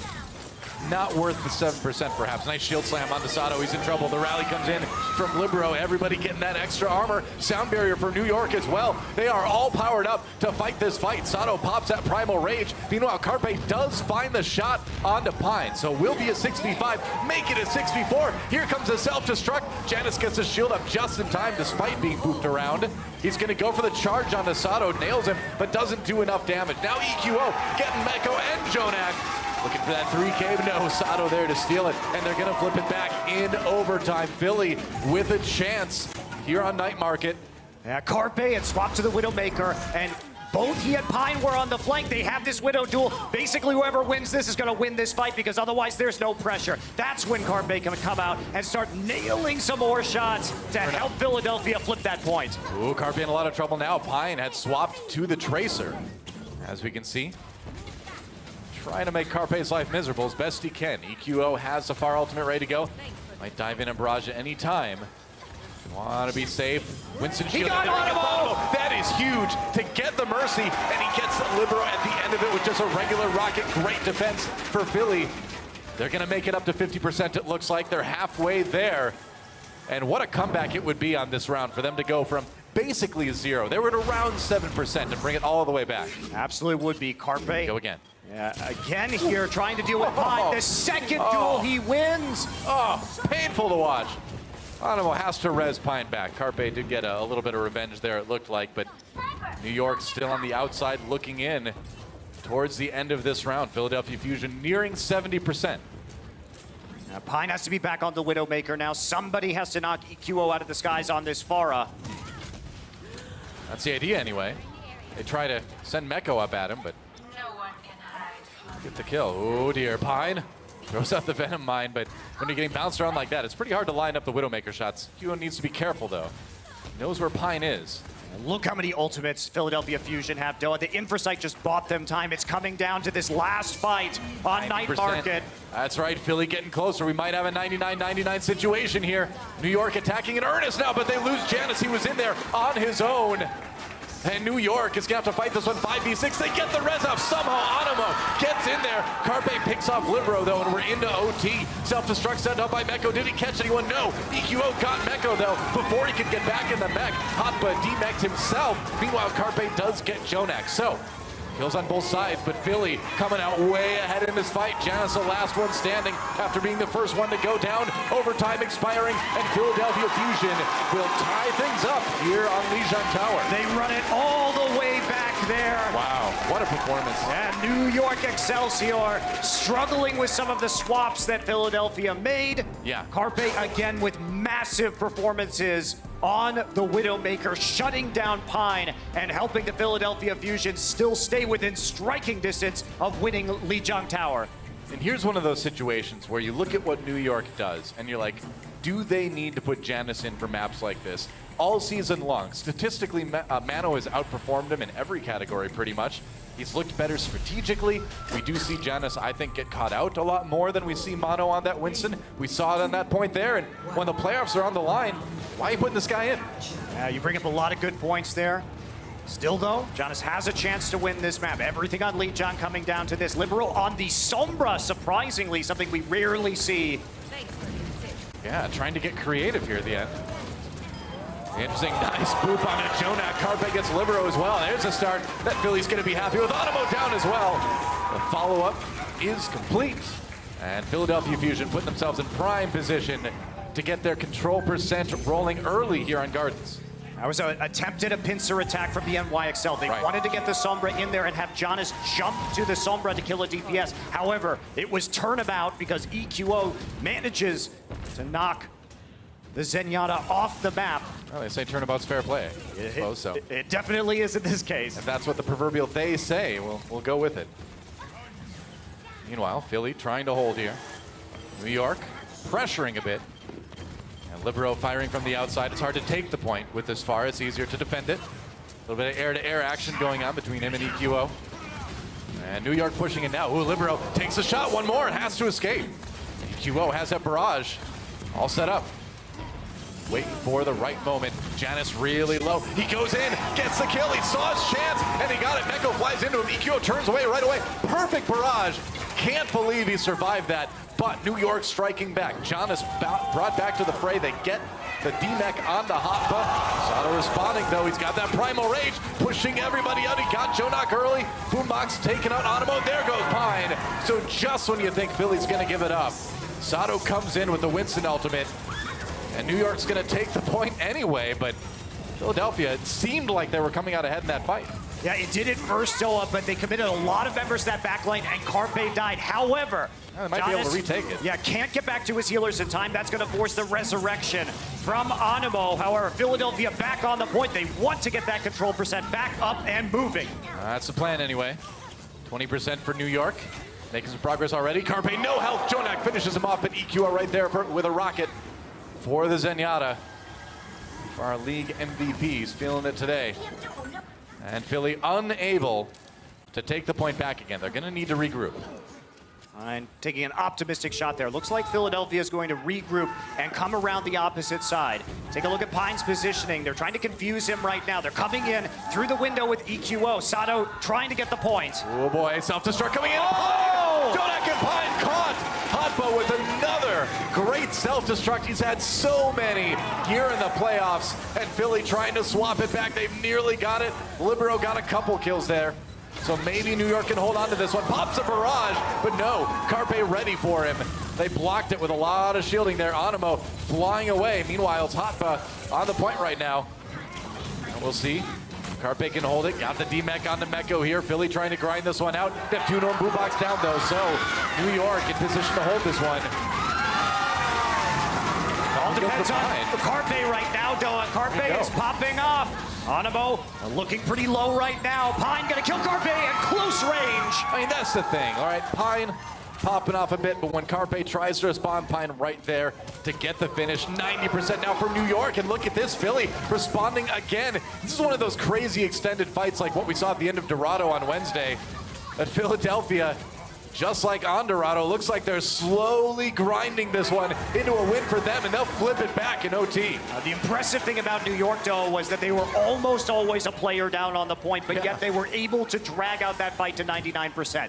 Meko does not use his self-destruct, preferring to save it for this next attack. We may see one, perhaps two, if New York's lucky, more fights here, but it's going to come down to the very end. Perhaps another 99-99. I think it's likely. Oh, another air-to-air will do it. EQO flies in. Winning that far of Fares, but so good, but here's Pine. Oh, no. You forgot where you were. Hotba dodges that self-destruct. Meko using that crucial ultimate, but New York does have both support ultimates. Philly does too. Pine and Carpe fighting it out. It's been back and forth the entire time. 8 HP for Pine, and Carpe comes in with the melee. Winning another 1v1, we're into OT. 99-99 to decide. Lijiang Tower. Pulse Bomb goes in, no kills out of that one. Animo pops a Mercy ultimate. Philly holding on to theirs. There's Boombox with his. Now Jonak with the kill into EQO. New York flips it back. They've got a chance to tie up the series. Hotba finishes Libero. They got to get back to the point. Oh, Sato! He got back there just in time. Boombox down. Can Philly flip it? Janus coming in. And here's the rest of New York, the members that are still alive, trying to maintain this one. If they can force Philly off, they can win this one easily. Sato down, a chance for NYXL, but the self-destruct coming in. No kills out of that one. OT ticking, and New York will tie up this series. And they will take their first win of the Overwatch League against the Fusion on Lijiang Tower, and their first map win so far in this semifinal. Well, these first two maps have not gone as expected by the numbers, but hey man, it's the Overwatch League playoffs. What do you expect? Very close map, clutched out in the end by the NYXL. Awesome series so far, guys. Don't go anywhere. We're not done yet. More Overwatch League coming at you right after this. The Overwatch League is brought to you by Dolby. Go inside the action with Dolby Atmos. Cheez-It grooves. Deep flavor, deep crunch. Cheez-It like never before. Powered by Spotify, the music of the Overwatch League.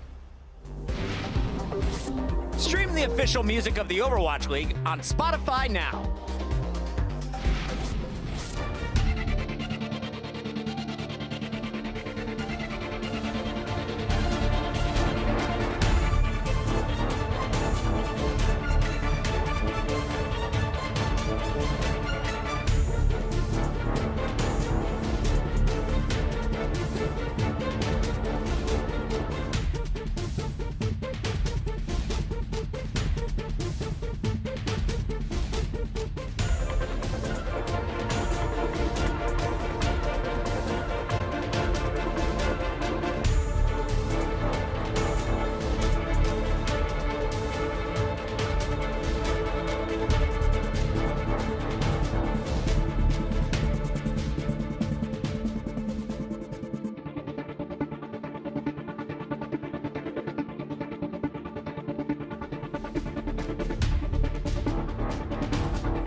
This is playoff Overwatch at its best. After Philly started things off with a win on Junkertown, the NYXL clutched up on Lijiang Tower to tie things up at one map apiece here at the half. Welcome back into Los Angeles. We are live from the Blizzard Arena. I'm your host, Chris Puckett. Joined at the desk once again, we've got Crumbs, we've got Reinforce, and fellas, this match is all tied up right now. A big comeback that we saw out of the NYXL there in Game 2. I mean, this is pretty much what we've been asking for in the semifinals, right? It's been sweeps so far, but this one is really, showing up for the semifinals. Got 3 more maps to go. Crumbs, The you think we're going the mechanical ability these guys are showing has every indication that we're going the distance, because the shot that Pine is hitting, I don't think I've seen him do that before. We are seeing insane shots, and we highlighted the snipers before the series kicked off, and one name you didn't hear enough was Pine. As we take a look back at the highlights, though, you'll see him quite a bit. Here on Junkertown, Johnny, walk us through the early action, because it seemed to be a battle of the snipers. Yes, it was, and Pine specifically, he has been phenomenal so far this series. The shots he's hitting, you can just see him taking out people, but EQO on the side of Philadelphia Fusion, using his bow and arrow on the Hanzo, he has been great as well. So this map in specifically really just showed us great sniper play overall. Now you have to keep in mind there is a lot of Orisa and Roadhogs going on for both teams as well, so they use their combos. We see Boombox here picking up a lot of eliminations on this Roadhog, picking out Orc of the Sky. So great play from both teams really when it comes down to these picks. Yeah, the offense for Philadelphia looked very solid, finishing the map with a couple of seconds left in timeback. It's really all you want to ask for, because finishing Junkertown is always a difficult task. But when it came down to New York Excelsior's attack, they had a very solid point A. However, things started to take a turn for the worse when the composition switches started to become a little bit more relevant. I was so impressed, though, by the attack. Pine comes in with all kinds of confidence. And, Johnny, you highlighted the Roadhog. That's the character on your screen right now. It's being played on guys that were formerly on Zenyatta, the healer. Yeah, so seeing those healers come in and do as much damage as Boombox and, of course, Jonak did, pretty insane. But really, the closing moments, again, it's about the clutch headshots. Pine with some awesome flanks, set up New York for success. But in the end, it was Philly holding strong. Yeah, it wasn't enough. I mean, the aggression from Philadelphia, amazing here. Going into the last fight, Boombox gets an easy hook onto the side of New York Excelsior. You find 2 picks, and we move on to Lijiang Town. All right, but here's where things get real good, because these two teams came out guns blazing. The point barely gets capped, and you already see Pine throwing out a Dragon Strike, killing all members of Philadelphia with a grab being used. This match was fireworks. Honestly, the teams just decided to throw strategy out the window and just try to go for the big plays with ultimates. And really, it just showed that Philadelphia Fusion, they came in with this tank composition as well, but the New York Excelsior, they were prepared for it. So NYXL, they go 1-up in rounds, and into the second round, this is where Philadelphia really just got back with the play from Carpet. Yeah, Carpet was 1v1ing Pine, and it was really one-sided. EQO got to take to the skies with the Forest, so this is Philadelphia playing that game plan that we were talking about, how good EQO and Carpet can be when you leave them alone. Pine can do the same, but unfortunately, the consistency is not quite enough to match what these two tag team duos are doing. It was so fun to watch the final moments of this map. You saw 99-99. We're in overtime here. You got to stay on the point if you're going to win the game. And it was the New York Tanks going clutch. You saw the ultimate coming out there from the Winston, knocking people off the point. And New York is still in this one. They tie up our series at 1 apiece. It's been pretty crazy stuff, and both these matches have been on a razor's edge. But, Johnny, there was one moment from our first map that I want you to walk everyone through. We got a lot of new viewers watching Overwatch for the first time, so set us up. How did Philly clutch up on Junkertown? Yeah, so I got some insights powered by Intel, and we can take a look at how Philadelphia closed out Junkertown. So going into the last fight, we got New York Excelsior setting up. There's about 35 seconds on the time bank, as we can see in the middle of your screen right here. So this is the final fight, and they're setting up outside their offensive spawn. So they're taking it easy, they're waiting for everyone, they're regrouping, but this is where Philadelphia Fusion strikes. Out of nowhere, you see an Orisa and a Roadhog combo, and they pick out Jonak early in this fight. And this is the difference maker between these two teams. The aggression and ruthlessness coming out from Philadelphia Fusion really is the big difference maker, because they never left New York Excelsior to play their own game so far this series. In a 6-on-6, you lose that first man, you're most likely going to lose the team fight, especially if that hero is one of your main tanks. So great job there by Philadelphia, holding strong and playing aggressive when New York didn't expect it. But for me, fellas, it seems to be like a bunch of battles on the individual level. And I want to ask you for your player of the match candidates here at the halftime. Johnny, let's start with you. I mean, the player worth highlighting has to be Pine, right? Because he's been carrying New York Excelsior forward so far. We started out on Junkertown, and this match Widowmaker skills was insane. Okay, this shot is ridiculous. Right there to the dome. That was insane stuff, and he's just keep going. Monte Cristo mentioned it on the cast. Pine is a high-risk, high-reward player, and so far in this series, he's been rewarded, definitely so far. He is the difference maker between these two teams, and if New York are going to win today, it's going to be on the back of Pine, in my opinion. But you see how well he's playing, and you wonder, is that not enough to take down what Philadelphia Fusion is bringing? Because for the first map, it was not. However, in this one, I think the matter came down to him versus Carpe mind-gaming each other 24/7. They even swapped to the Tracer to try to deal with each other. Yeah, it's fun to watch that Carpe versus Pine fight, but I've also been keeping my eyes on Libero and maybe even Sabiobi we'll see for NYXL. But when we watch this Philly team, we know there's always going to be Mr. Consistent there, and it's got to be EQO on the Hanzo, right? Yeah, EQO, he's very consistent and consistent across so many heroes. I mean, how good can you be that you have so much talent that you can just spread it across as many characters that you'd like? So EQO, he's been playing the Hanzo. He's doing very well, just as he did on Wednesday against New York Excelsior. But the Pharah is the one hero that's, I think, a little bit more, or shining brighter than before. Yeah, I really like that versatility point you bring up, because in Overwatch, you can always swap your hero in-game. You're never stuck on one single hero. Right. So EQO, he can play so many different heroes and always make sure that they have the best strategy available to play versus New York Excelsiors. Yeah, that's essentially, New York throws a composition. What is the puzzle? EQO's composition hero, he's the answer. Every single time he comes up with the goods. It's rock, paper, scissors, and he's all good with all three of them. All right, EQO, definitely a player to look out for. Pine for the NYXL, another player to keep in the running for our player of the match. Guys, for now, that's going to do it for us here at the desk, but we've got the second half coming up, and soon enough, we'll know who exactly is going to be moving on to the first ever Overwatch League Championship. The trophy's in the house, and we're going to send off our two teams with a proper goodbye. It's all coming up, so don't go anywhere. We'll be right back. The Overwatch League is brought to you by Sour Patch Kids. Sour, sweet, gone. And by Toyota. Let's go places.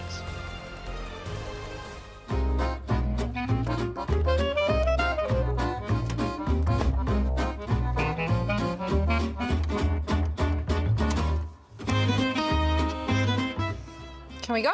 I'm starving. Yeah, almost. Just need to adjust a few more things.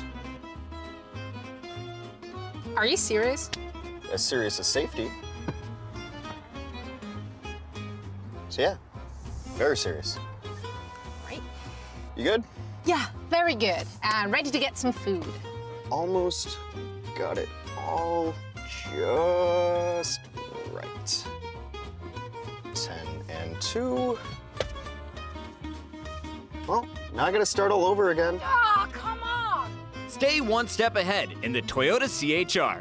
Toyota, let's go places.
In the last match of the quarterfinals between the Fusion and Uprising, Boston was already up 1 game on Philly. And Boston in overtime will pick up the first map of the series, keeping the run alive. Going into Lijiang Tower, the Uprising looked to ride their momentum to a semifinal berth, and at 99% control, Boston was mere moments from the first round win. But that's when Hotba seized the opportunity.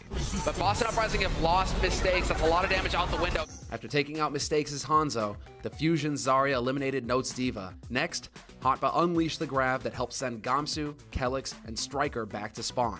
Meanwhile, Hotba continues to erase people. Another grab out that should seal it for Philadelphia. Philadelphia flipped the point, took the map, and later won the match to send them into the semifinals.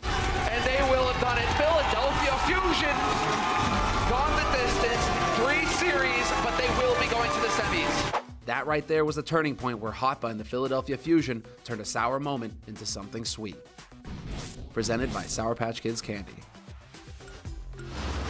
Welcome back, ladies and gentlemen. Game 2 of the Philadelphia Fusion versus the NYXL has been crazy so far, as we are all tied up 1-1 so far in this matchup. I just got done cleaning up a little mess I made downstairs because I was sweating so hard from how close that match was. And just like that, the NYXL has won their first match of the entire series, and they barely did it. But newsflash, everybody, we have ourselves a game on our hands. Now, friendly reminder to everybody who has a Twitch All Access Pass that actually after the game is all over, you can go and check out a post-game press conference, a Q&A with all of the winning teams. So if you want to know how they're feeling about making it to the grand finals, make sure you stick around after the broadcast has ended. Anyways, guys, this is a close one. No telling who's going to come out. Can Philadelphia Fusion pull this out and close it out? Or will the NYXL push this thing to a game 3? Let's find out right now. Send it back to our casters, Monty and Doe. Thank you, Malik. That's right. We are back, and it's time to go into game number 3. Kings Row between Philadelphia Fusion and New York Excelsior. They are all tied up. I knew New York had it in them. That's a difficult sentence to say, isn't it? New York. New York had it in them. I'm not going to do that one. Haven't heard about that since Futurama, Doa. That's true. How about that one? Well, guess what, Monty? Guess what? On Wednesday, we did see a 3-0 for Philly, but all those maps, maybe except for the third one, were pretty close, actually. So I kind of expected this coming into this one. It was going to be a tight series. Yeah, it was actually very close to being a 2-0 start for New York. The third map, Eichenwald, was definitely not as close in Philadelphia's favor. But yeah, it has been close so far. And interestingly, Desk was talking a lot about Carpe. Carpe played wonderfully on Lijiang Tower. Yeah. And the interesting thing is that Pine was popping off on Junkertown. New York loses. Carpe's popping off on Lijiang. Philly loses. So we haven't actually seen these star players really carry the team to that victory yet. But I think as we get deeper into this series, somebody's going to be able to have that big performance that actually results in a map win. Well, it's a DPS meta, and that's what happens. Well, guys, we're going on to our hybrid map. And so we want you to know exactly how that works. Let's check it out. This is hybrid. 2 teams face off as either defenders or attackers. The attacking team has a limited amount of time to first capture a payload and then escort it along a set path containing 2 checkpoints. To capture the payload, the attackers need to stand within its range for a set amount of time. Defenders can delay capture progress by also standing in range. The attackers must work together to clear away the defenders. If successful, they score 1 point and gain additional time on the clock. The payload only moves forward when an attacker stands near it. Defenders can delay the payload's movement by standing nearby. To get moving again, the attackers must clear away the defenders by force. If even one attacker is capturing the objective or on the payload when the time runs out, the game enters overtime. This extends play indefinitely until the attackers are either cleared away or they gain more time by reaching a checkpoint. Every time the payload reaches a checkpoint, the attackers score 1 point and gain additional time on the clock. The round ends when the payload reaches the destination or when time runs out. Teams switch sides each round. Whichever team scores the most points and escorts the payload farthest wins. Well, there you go. We all know a lot more about hybrid maps, and that is going to be the next type we will see. It's going to be Kings Row and then Hanamura, and if we need it, Dorado to finish out what could be just the first series we'll see today. It could end here. If Philly wins it, New York, though, could send it to another one, I believe. Meanwhile, subs coming in for Philadelphia. It's going to be Poco coming in at the flex tank role, subbing in for Hotba. Or hoagieing in, is that what we decided? Hoagieing in, yeah, of course. I don't know stuff. Art coming in for Animo on the support side on New York. And it's time to get things ready. Oh, never mind. We also have Libero coming in at DPS. Coming in for NYXL, the jack of all trades. Sabiel B coming in as well. Star Tracer became a very good Widowmaker, actually, throughout Stage 4. And it's one of those maps where you need your DPS to be versatile. Yeah, and I like the DPS lineups that we've seen on these maps from the NYXL. I have to admit, I was a little confused, especially by the team that they fielded on Dorado in their first Best of 5 series. These make a lot of sense to me. You will be playing a lot of Widow and Junkrat on the defense. That's the setup we are going to see here from the NYXL as they start off Kings Row, a map that, again, historically for them, extremely strong. They're coming in 10-1 on this map. Philadelphia Fusion is below 50% at 5 and 6, but they've been running some interesting compositions. They came in against Boston and they started to run some Moira and Lucio throughout the whole map here, and that's been really a core part of Philadelphia Fusion's playoff compositions, has been very fast comps that get in and brawl on objectives at close range. Right on, well here we go. Philly attacking with a bit of a pick comp. They got the double snipers, they've got Boombox on that Road Dogg, just a solo support. Neptuno on the Mercy. New York with a similar look, only Libero on the Junkrat. And it's pulled in, and that's a kill on the main tank. On the New York side, Philadelphia already with the edge here, and the Dragon Strike right through the hotel. Did it catch anybody? Didn't do the damage. They were able to dodge it, but they were pinned in, and EQO just drops around and drops Sabiel B. One tick taken already for Philadelphia. Libero striking back with a kill on the Neptuno. So New York trying to stay in it, but I don't know, man. I think Philadelphia's got a pretty strong start here on A. Wow, Jonas got massively separated from the rest of the NYXL. Everyone else on the Excelsior was rotating behind the hotel. Jonas goes over to the statue. That means he is in prime position to get halt hook comboed, yanked in, and the first elimination for the Philadelphia Fusion. No real chance of a resurrection either from the Mercy. So NYXL give up the point easily with a well-coordinated attack from the Philadelphia Fusion, who sensed that weakness in Jonas's positioning. That was fast. And New York's got to be a little bit worried. They are 10-1 on this map overall in Overwatch League. This is probably their best map, one of their best maps. 5 and 6 for Phillies. They've been pretty middling on it. But man, to lose point day like that one hurts a bit for New York. Really sweat. It certainly does. Arc also using the Valkyrie super early. Philadelphia Fusion backs off until that ultimate goes away, so no support ultimate from the Mercy now possible. EQ gonna look for another Dragon Strike. Oh, catches Libero with it, does quite a bit of damage to Meko as well, and now Janus goes down.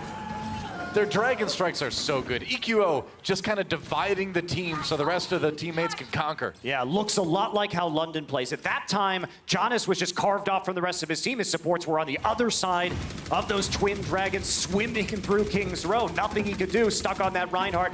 Collapsed upon by the Philadelphia Fusion, and this payload is moving at lightning speed through this map. I mean, it's been a blazing fast time so far for Philly. If they can keep this up, it'll be crazy. Self-destruct comes in, doesn't hit anybody. Sato took a bit of damage from that, maybe. Here comes Ear Shatter from Janus, so the follow-up is big. Sato down, Poco popped out of his mech. Philly with no tanks left as Boombox falls.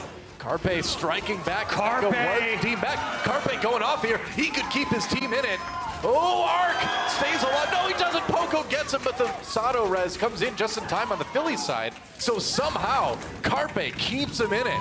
Amazing by Carpe. We've seen this guy throughout the whole season keep Philadelphia in fights that they have no business winning. This is one of those. Has the infrasight so he can see through these walls, but what a hero play for a fight that New York should have won. Comes up huge, and that means New York really hasn't even won a fight so far on King's Row. I mean, I've been watching Carpe all season long, and he still does stuff that makes me say I can't believe it. This guy is incredible. Meanwhile, Libero, Barrage Radio, Carpe with another kill. Onto Jonak this time. Oh, Libero going aggressive. He's going below, and that might be something Philly's not expecting. Coming from behind, EQO throws out the Dragon Strike. Libero finding himself scrambling. He couldn't pop the barrage like he wanted to. Jonak down again, and Philly's still rolling forward. It's going to need to be a huge ultimate from Libero. He needs the biggest barrage ever to keep his team in this game. But look at that! He's down, and Philadelphia nearly done already. Still more than 4 minutes in the time bank. And they may complete it in the fastest we have ever seen Kings Row done. 4:13 on the clock. I want the record on that one, because I think Philly might have just broken it. I think they might have too, though. A dominance for Philadelphia. They didn't lose a fight on the whole map. Libero so desperate at the end for that barrage. Neptuno, though, just glided out of the way with the Valkyrie and forced him into a position where he couldn't even kill Carpe at close range. Yeah. And then they don't even care about him anymore. He's on the flank. He's not a threat any longer. The payload keeps moving. Philadelphia with their eyes on the objective. Take a look at Poco here, just cleaning up a lot of the members of the NY Excelsior. And man, that is a time that will be very, very difficult for the NYXL to beat. No kidding. 4:13 on the clock. And again, remember, New York has lost this map once in the Overwatch League. I mean, to put this in perspective, Doa, NYXL got 3 eliminations on that entire defense, and Philadelphia Fusion had 26.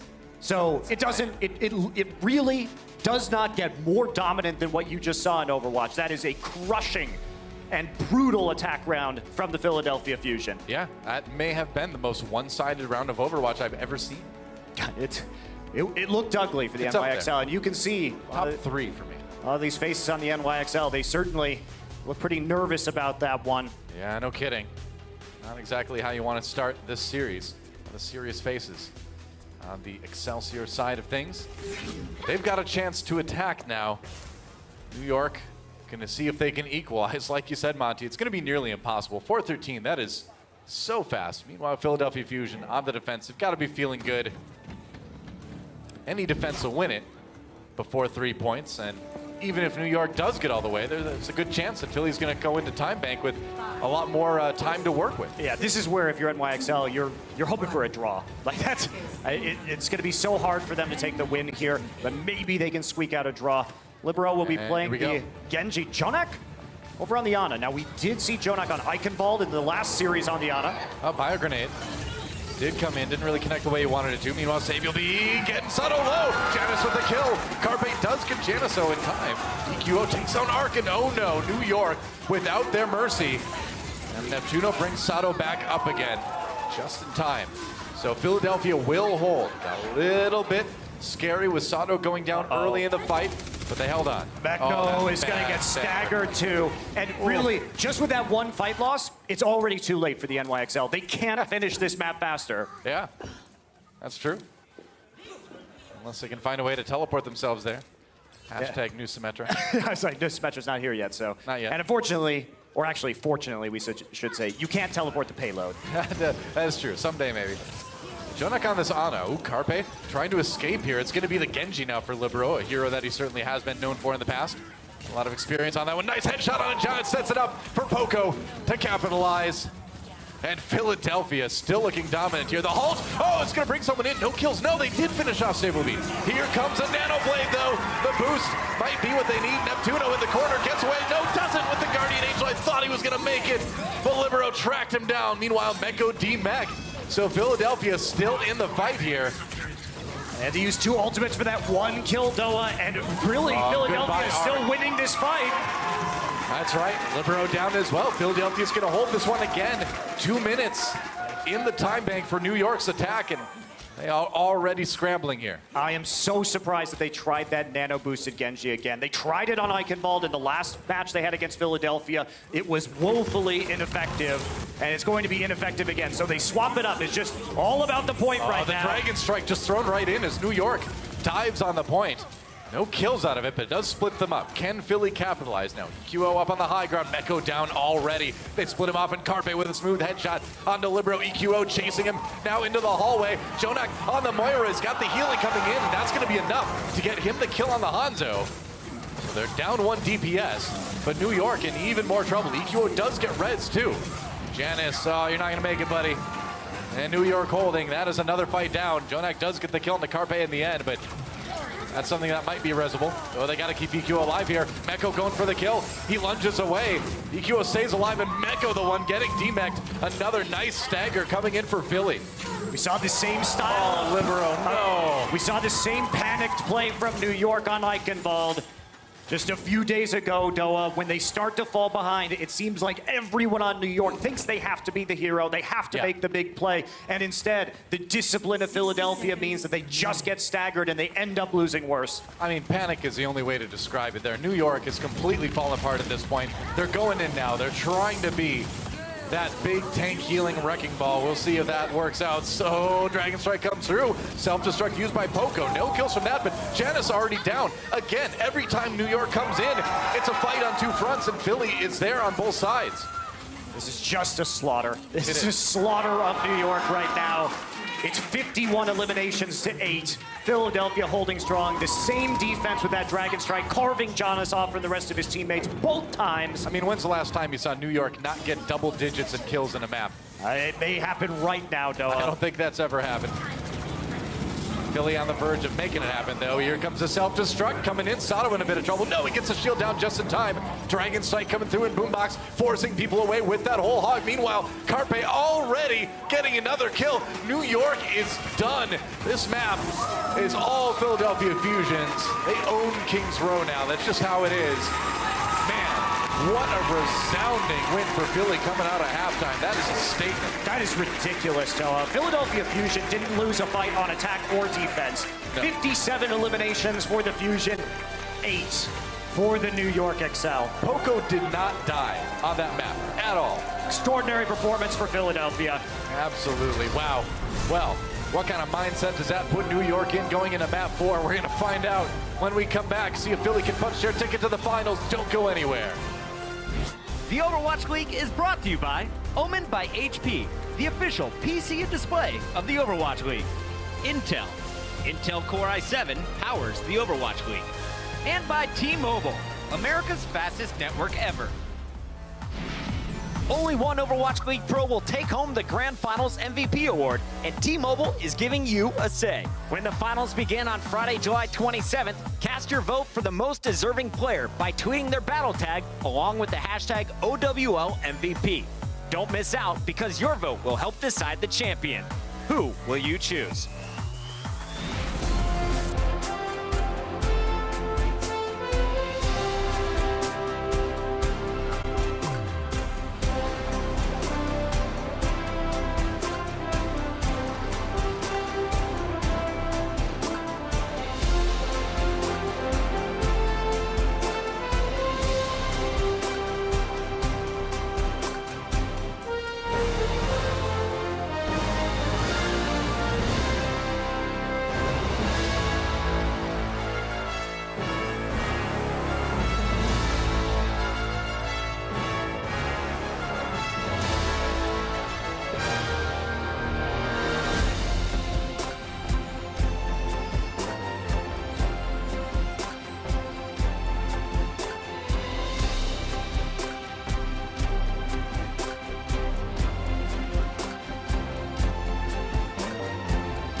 only one person. Oh, go to launch. Can you? Yeah. We have the above, guys. Go. Nice. Hold here. Hold here, yeah. Nice. Go Poco, para video. Okay. Poco, can you go for video? Yeah. Business. Yeah, go for video. No. We have to They have Tracer. Go back. They chase me. Hurting you. Bottom line. I'm ulting. Someone hurt? Go. Stay here. Tracer, gonna touch. Close up, Miguel. Whoa! Whoa! 14%. Welcome back, guys. There you go. That was Adobe listening to Philly. The end of the map for them on Junkertown. Again, a map that they were 2-10 on, I believe, going into that one. So a big win for them right out of the gate, and then an even bigger win on Kings Row. Absolutely dominating NYXL and putting themselves one map win away from the grand finals next week in New York. Yeah, and it's scary too, because I've been saying this whole set, though, this map is very NYXL favored. Kings Row, they've only lost once on. Junkertown, they're overwhelming favorites. 9-3. Now we're coming into Hanamura, where they're undefeated. They have 2 draws. They're 9 wins, 2 draws. But New York has never lost this map. However, these facts don't seem to matter today. Philadelphia was so dominant in our last set. Today, anything can happen. It's the Overwatch League playoffs. We've gotten used to this by now. Let's check out the subs for both teams going into our assault map. It's going to be Hotba coming back in for Poco. Hotba's been having such a good playoff run, too. Even sometimes playing at that flex support position. And welcome back, Mono, to the tank role on NYXL. Janice hitting the bench. And Animo back in for Arc at the support role. Swapping that one out a lot today. And again, it all comes down to this. For NYXL, they've got to win on Hanamura to keep themselves alive in the Overwatch League. Like Monty mentioned, this is a map that New York has not lost yet, but so far stats like that have not mattered at all. Philadelphia, a win here will send them to the Overwatch League Grand Finals. It's all or nothing for New York. Philadelphia, even if they lose this whole series, they've got another one to try to get that grand final spot. So they're in a great spot. Yeah, they're in a fantastic position. They have so many opportunities right now, both in this series and possibly the next one as well.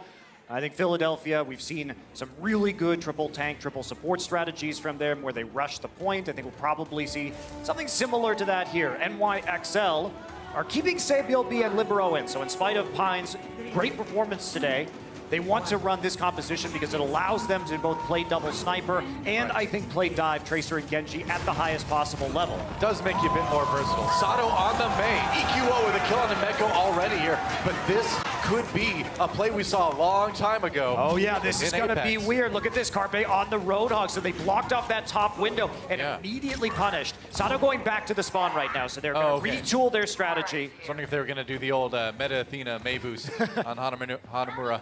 I don't think they are, but they are going to go back to the Philly special this playoff. Lucio and Moira just to rush the point right now. Meko is back. Gotta go fast. Here we go. Philadelphia getting to the point right now in their attack run. EQO firing from afar. New York has been pushed back pretty far. Sabi will be poking in the door, but Sato's going to go handle it. They're going to try to take out the Widowmaker here, and they do. Carpe gets him. Meanwhile, the rest of the team on the point, trying to just muscle their way in there and push New York off. Now, Carpe's still in the back lines right now, harassing everybody in the house on the side. There he is on your screen. Oh, Sato down. That could be a chance for New York to get back in this one. We will see. 2 ticks taken already for Philly, so it's a great attack regardless of the result of this fight. Meko comes in. I think he hit the trap there. Meanwhile, Hotbug going to get D-Mech. Neptuno behind the shield, but it's not his shield. He's still going to be in a lot of trouble here. New York storming back on. There's a pulse bomb against Meko, and EQO takes out Libero too. The Riptire responds. A kill onto EQO, so New York still trying to stay in this fight. But it looks like it may be a losing battle. It's going to have to be Animo with that Mercy ultimate, keeping his team healed up.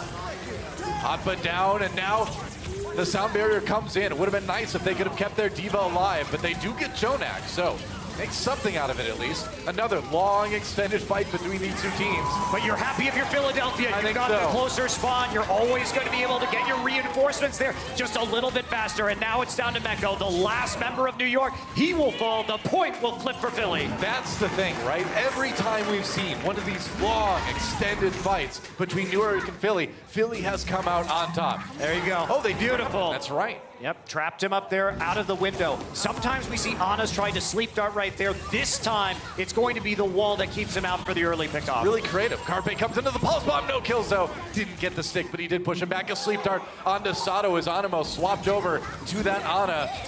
Now the self-destruct comes in for Meko.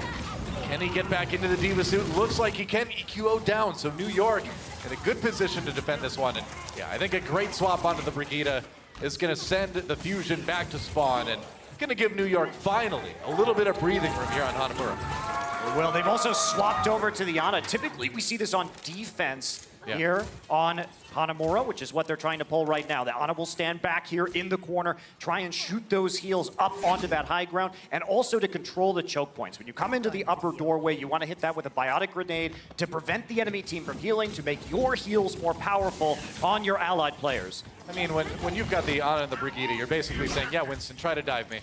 It's not going to go well. I want you to do it. Meanwhile, EQO does swap over to that Genji here.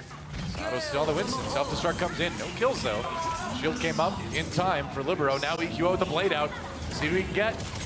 Looking for kills. Nothing. Sabielby gets him with the pulse bomb in the end. And New York, another good defense. Oh, they got Neptuno during his sound barrier animation.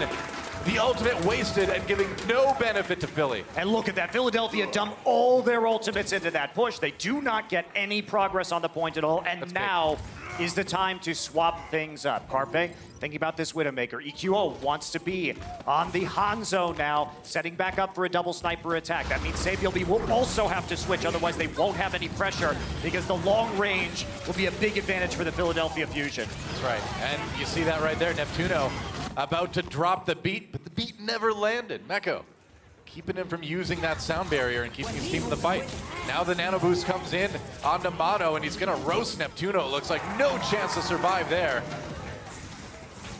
Meanwhile, Philadelphia already backing away. If you lose the Mercy, you don't really want to keep things going. They're gonna have to deal without their Winston as well. Yeah, you're feeling great about that if you're the NYXL. You use one ultimate, that nano boost, means that, ooh, Carpe with a nice kill onto Jonak, but that should be resurrected pretty quickly. There it goes. Sure. You could use one ultimate, though, to stop the entire push. Mono, with that extra damage from the nano boost, will easily take out Neptuno on the Mercy. Rally used early just to get everybody a little armor before the next fight starts. Have a self-destruct. No kills on that one, but they do chase down EQO. Double sniper's supposed to be good against Brigida, but so far Libero's having none of that, man. But there are a lot of narrow corridors you need to come through if you're the attacker trying to take Hanamura point B.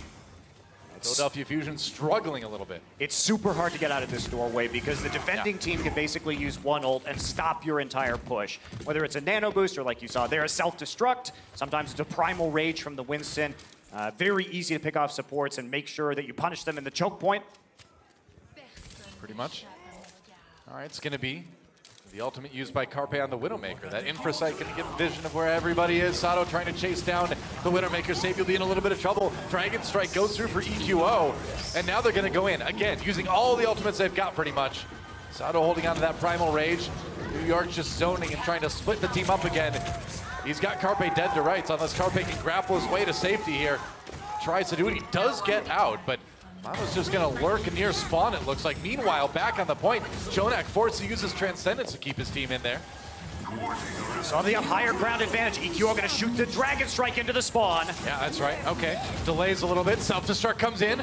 Everybody dodging, though. Sabielby gets hot, but before he can get back in the mech, though, now Jonak gets Carpe. New York, another defensive fight win here against Philly.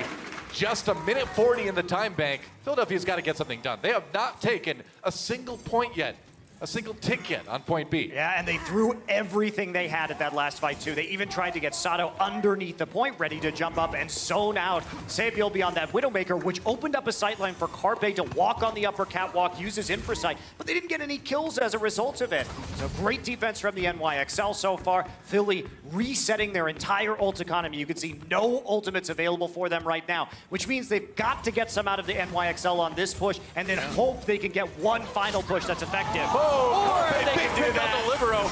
Rez comes in. Luckily, they had that there. That gives Hotba the chance to take down Jonak, though. So Philly with an advantage in this fight. Maybe not anymore, though. EQO takes on Sabioli, but not before he can demech the Diva on the Philly side. Libero jumping forward now, doing what he can on that Brigitte, and Philly forced back a little bit. Sato on his own. They're trying to focus him down. Transcendence comes out, but Sato jumped out of the way. He's got to get back to that healing. He does just in time. So the Winston's still in the fight here. Meanwhile, Transcendence for Jonak. Oh, that's a big Dragon Strike. They gotta get a bit more damage in there. Oh, you can't do it. You can heal through that Dragon Strike if there's no extra damage coming in.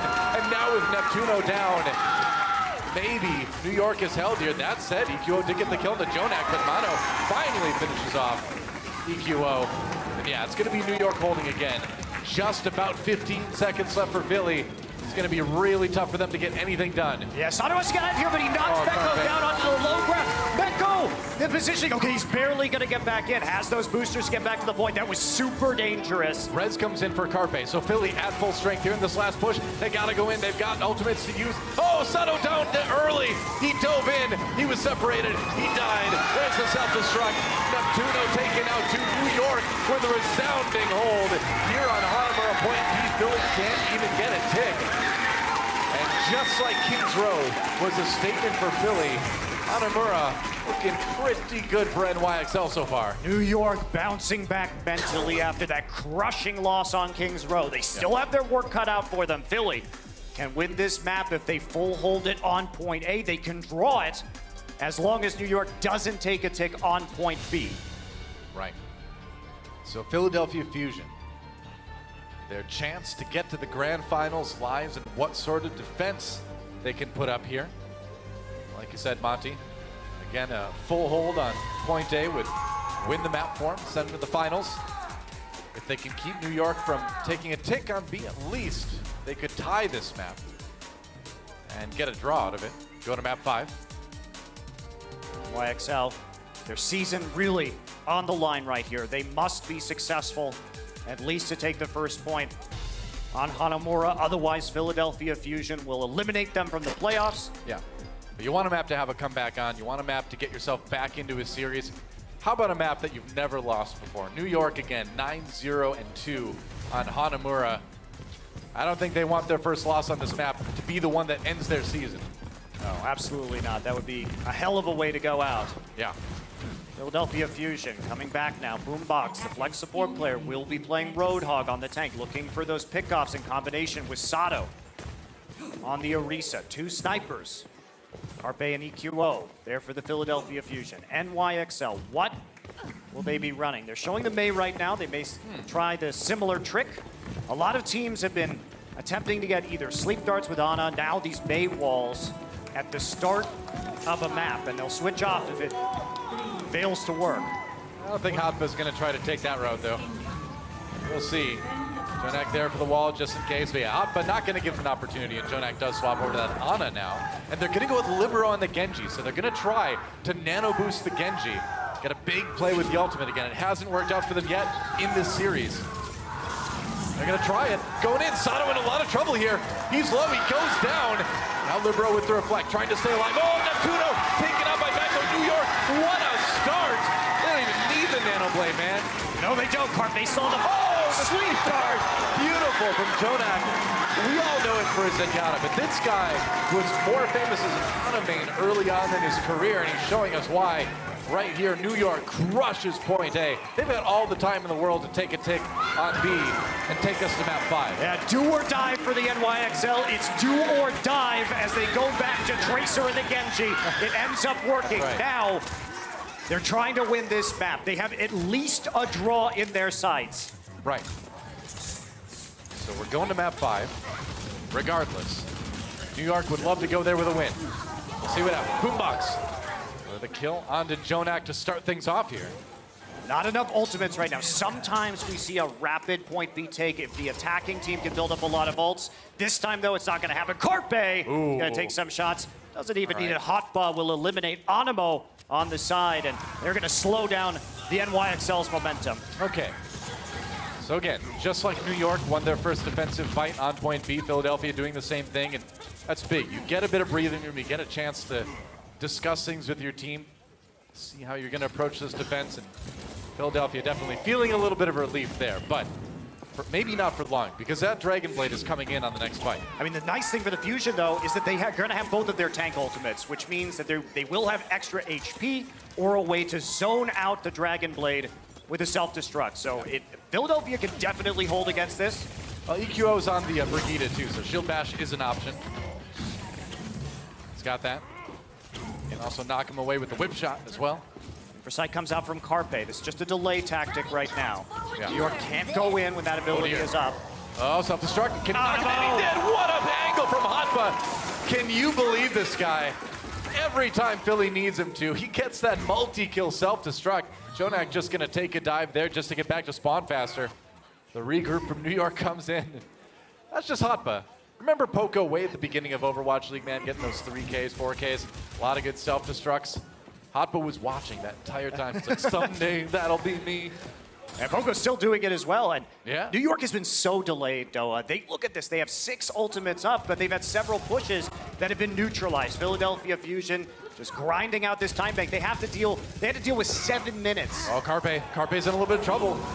To get away. 6 ultimates for New York. Here comes the blade. Oh, stun immediately got hit with that shield bash, but he did get the kill on the EQO. Back to spawn goes Boombox. He's gonna live. So Libero only 1 kill there. EQO does get res again. The blade not doing what New York needed, but they've still got the fight to try to win this map. There's Boombox going down to the self-destruct. That could be big, and Carpe taken out to New York. They are in position to win this map. Sato taking a nap at the wrong time here.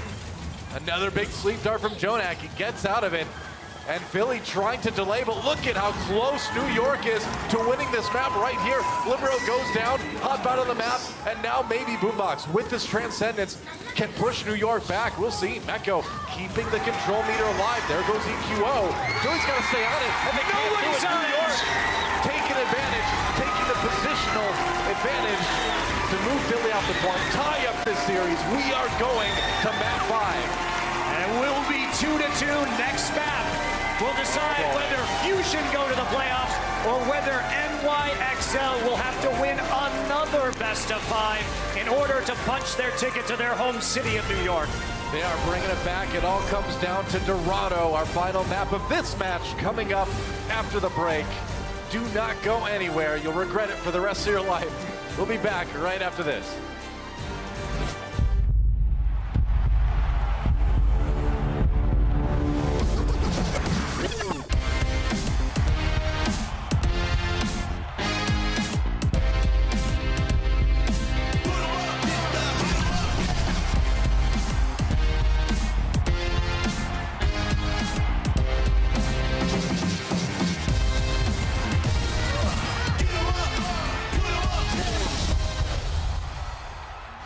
The Overwatch League is brought to you by Cheez-It Grooves. Deep flavor, deep crunch. Cheez-It like never before. Dolby. Go inside the action with Dolby Atmos. And by Toyota. Let's go places.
gentlemen, the time has come. And the New York Excel pull ahead. Yo, Meko! Make some noise! Welcome back to the Overwatch League. We are coming down to the very last map in what could be our first series or our last series of the day. It all comes down to what these teams can do on Dorado. If New York wins it, we go to that second best of 5 and they get another chance to get to the grand finals. If Philadelphia wins Dorado, they are going to the grand finals and the series is over because they beat New York on Wednesday. But man, today is more of the match that I expected. Wednesday was a surprising 3-0. Those maps were close, and really Wednesday could have been like today, back and forth between New York and Philly if those matches, those maps on Wednesday rather, were a little bit different like they were today. Yeah, and now we're getting into what I find very exciting about this playoff format, which is we start to see maps over again. Dorado is a map we've already seen these two teams play, so it's going to come down to a lot of the adaptations. And some of the adaptations New York's been doing, we don't see a lot of Ana in this meta, but they played Ana very well. And talking to Captain Planet from our stats, there were 6 sleep darts, 4 of which resulted in kills on Hanamura. They were very good about playing around that crowd control ability and making sure they got the kills,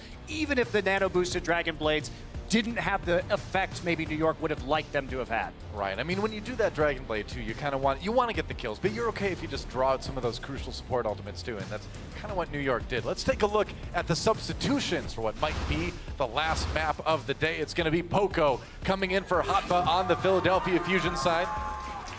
The OG Mega Diva Self-Destructor, and Arc coming in for Onimo at support for New York Excelsior. Now this is it for the NYXL. And Pi, the big boss, subbing in one last time perhaps for Libero, trying to send his team to his second best of 5, trying to make sure it's not the last time for NYXL. And again, you just can't talk enough about what season these guys have and how insane it would be for them to not make the grand finals. They won stage 2. They won stage 3. They were in the finals for all 4 stages. It'd be weird to see them drop out now, but Philadelphia is just on another level compared to what we saw from them in the regular season. This is what can happen when you have these patch changes before the playoffs. We're on the cusp of having our 5th and 6th seeded teams, our 2 lowest seeded teams in the playoffs, meeting each other in the grand finals. Hey, it's all about that prep, what you can do with it. We're going to Dorado. It's another escort map. It's a map that Philadelphia won against New York on Wednesday in the first playoff day between these two teams. That was how we kicked things off between Philadelphia Fusion and New York Excelsior. The match began with Arc sniped by Carpe, a little bit out of position. You can be sure Carpe is going to be looking for that shot again. But again, this map could send the Philadelphia Fusion to the Overwatch League Grand Finals, could end the season for New York Excelsior. An incredible season, to be sure, but it all comes down to this. You gotta perform in the playoffs. It doesn't matter how many stages you win throughout the year. If you can't win in the semifinals, New York wants another best of 5. They want to win Dorado. We'll see if they can do it. They're gonna have to start off on defense. And this defense on point A went very badly for the NYXL earlier this week. Arc died twice. He got picked off, once by Carpe, once by EQO. But they were running a very different style of defense. They were running the Winston. And, all right then. That is... Don't worry, the game is still going somewhere. Yes, the game is still going right now. Meanwhile, in the sewers. Oh, there we go. All right, I was going to make a Ninja Turtle joke, but I don't need to. We're back into the game. But again, here we go. I had like 3 heart attacks right there, Monte Cristo. It's all right. I'm okay, though. We're back. There hasn't been elimination yet, and we're going to see this different defense. No Winston, no Tracer from the NYXL. They're playing a standard defense with Jonak on the Roadhog on this map. However, the Rhine and the Zarya are back for the Philadelphia Fusion. Philadelphia pushing forward. They want to get that combo, but Boombox gets one. Jonak with an early kill for New York. They're going to need a little bit more. And Philly trying to push forward here. Okay, everybody bounced up in the air. Boombox should be back. Stalled out a little bit here. Yeah, Box coming back right now from the spot. EQO on the flank, dangerous, shooting that storm bow. Picking up a 1v1 on the Pine. Here we go. Sable League gets Poco though. So New York's defense not done yet, especially with Sato going down, and here comes the Dragon Strike. There goes EQO, and New York will hold on point A for now. Oh, Neptuno. And there's the stagger right there at the end. Jonak will body block, and no one is escaping this plaza alive. You have to rename him Pluto because he's about as far away from the rest of his team's respawn as that planet is. That's very true. It's not even a planet anymore. Reference, but that's the poor Pluto, not even a planet anymore. He's still a funny dog at least. And he's still far away. There you go. All right, still far away. Here we go, Philadelphia tried to attack again. This time, Sato comes in with the Earth Shatter. Chance for some big crowd control. Walking through the shield, and he throws it down. Oh, it's gonna be 3 people laying low. Meanwhile, Carpe firing, but EQO gonna get hit by Pine. New York not done yet. The DPS have to come through here. But it looks like Philly pushing forward. Carpe losing a lot. There's the Graviton coming in from the Philadelphia side. Pine with another one, but it's not enough to keep the payload from getting there. And now, Mono gets back just in time. The respawn starting to come in from New York at the last possible second. Mono on his own. Jonak trying to get the healing in. He couldn't get the Orb of Harmony on him in time, and that's point A, taken by Philly. And that was a ridiculously telegraphed Earth Shatter from Sato. Walked through. But it doesn't matter. He had the Zarya bubble on him to protect him from any crowd control and damage. Yeah. And because they just walked past the Orisa shield, NYXL didn't have a choice. They mispositioned. They had to be closer to a wall there or other terrain to block that because they couldn't do it themselves. All right, well, it's just a great play. Sato, he's going to swap over to Winston now. Pine with another kill on the EQO. Pine has been popping off so far in this round, but it's only been delays. It hasn't been hard stops for New York yet. Saber B from on high, trying to get some kills here on the Boombox. He's going to force the Transcendence out. A win there for Saber B already, but no, Poco comes in with a kill on Nemeko, and now they're trying to get control of this high ground. Either that or force New York to jump down. They're going to do Jonak with a kill on the Boombox as MVZ going the MVP's way, and Saber B takes on Neptuno. So that's going to be Philly going back to the drawing board for their attack. Oh, a late kill from Samuel beyond to EQO. Carpe on the payload right now. He will be the last member of the Fusion to fall. Sato in at the last moment, though. It doesn't help with Pine. Quick on the snipe, quick on the scope. All right. New York with a little bit of defensive stability here on point B. And Philly needs to do point B quickly. It's point C on Dorado that usually eats up a lot of your time. Now, New York nearly held on point C on Wednesday. It was a very close map. Payload moving forward a little bit. New York gonna jump down eventually. Sato a little bit on his own. Went deep to try to get a kill on Pine, but now he's just at the back lines, and Carpe gets a kill into Jonak. Pine comes back for that kill into Sato. What do you expect? The guy was on his own so much. But Philadelphia Fusion still coming out this fight. Nice pulse bomb onto EQO. Neptuno pulling out the blaster onto Arc as well. Samuel just stopping the payload. Gonna buy some time, but he walks straight into a volley shot. Yep. From Boombox's Zenyatta, and now with that late death, the rest of NYXL are going to be scrambling here to make a final point B defense. Yeah, you gotta do something, right? Sato. They're just it's a tickle war. Yeah, giving each other a little bit of a electro-massaging. I don't know. Poco takes on Pine, so Philly in the 6v5 here to try to finish point B. Ooh, nice headshot on the Mono right away.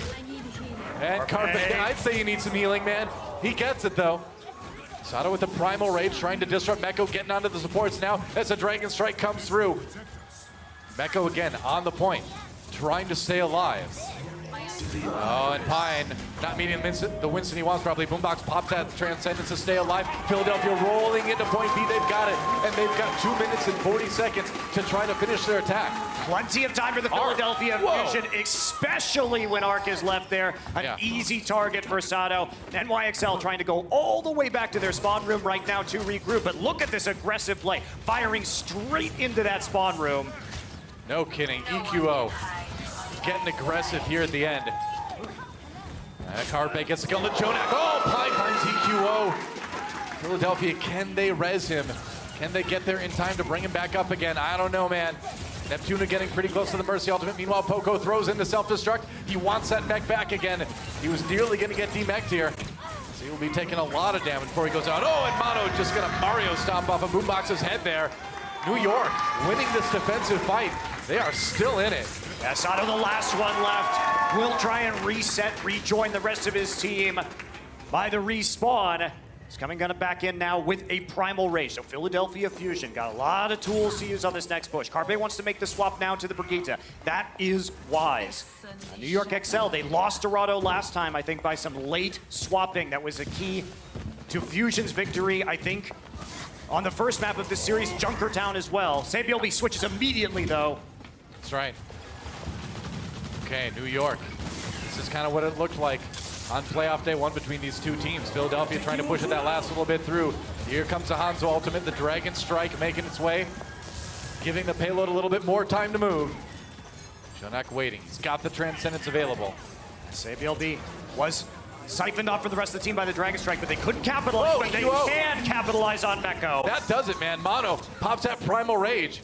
Gotta stay away from the team, though. They get the res on the Meko, which is pretty big. Now can Philly keep pushing through? They've lost Carpe. A good start for New York on the defense. Mono runs out, he nearly dies, but he gets healed up. Neptuno brings Carpe back to the fight, so Philly's still in this one. They've got ultimates to spare, too. Oh, Poco found Pine. But Jonak got Carpe again, and they've got no res to bring him back again. Another Dragon Strike comes in from Eco already, but Jonak going on the warpath now, and Poco responds with a 2K on the self-destruct. Another big self-destruct for Philly. Gets Jonak as well, just when it looked like New York was coming back. But remember, New York has those respawns. They do, but the payload's gonna keep moving right now. Pine swapped over temporarily to the Junkrat. Now back onto the Widowmaker again. 10 seconds. They've nearly got it there. Can New York stop them? There's Sabielby on the point. He's got to delay as long as he can. Mono coming back in on the Reinhardt, but they've got him pushed away. They're so close. Sabielby down. Boombox with a big kill. Here come the tanks and the healers from New York, though. Sato gets a big one on the Pine, but Jonak responds with the one on the EQO. Sato getting the heal. Self-destruct coming in for Meko. Gets back in the mech too, but they can't keep Mono alive. Now Jonak there with the Transcendence. A bit late perhaps. Here's the self-destruct. Pushes Jonak back. Meko with a little bit of health, a lot of bit of health actually, on that Diva mech. But the Dragon Strike comes through. It's not enough to zone them completely away. Arkin, he's got that Valkyrie up again, but he's the last person standing between Philly and Doomfist. Attack round. No, they're back in again. And yes, it is the Doomfist from Mono. Goes over the wall though. Now he's back again. Then New York, are you kidding me? They are gonna hold here on Dorado. Philadelphia, they're not completing it this time. New York does what they couldn't do on Dorado on Wednesday. They hold. And that was a hold that may define the NYXL season. It's not over yet.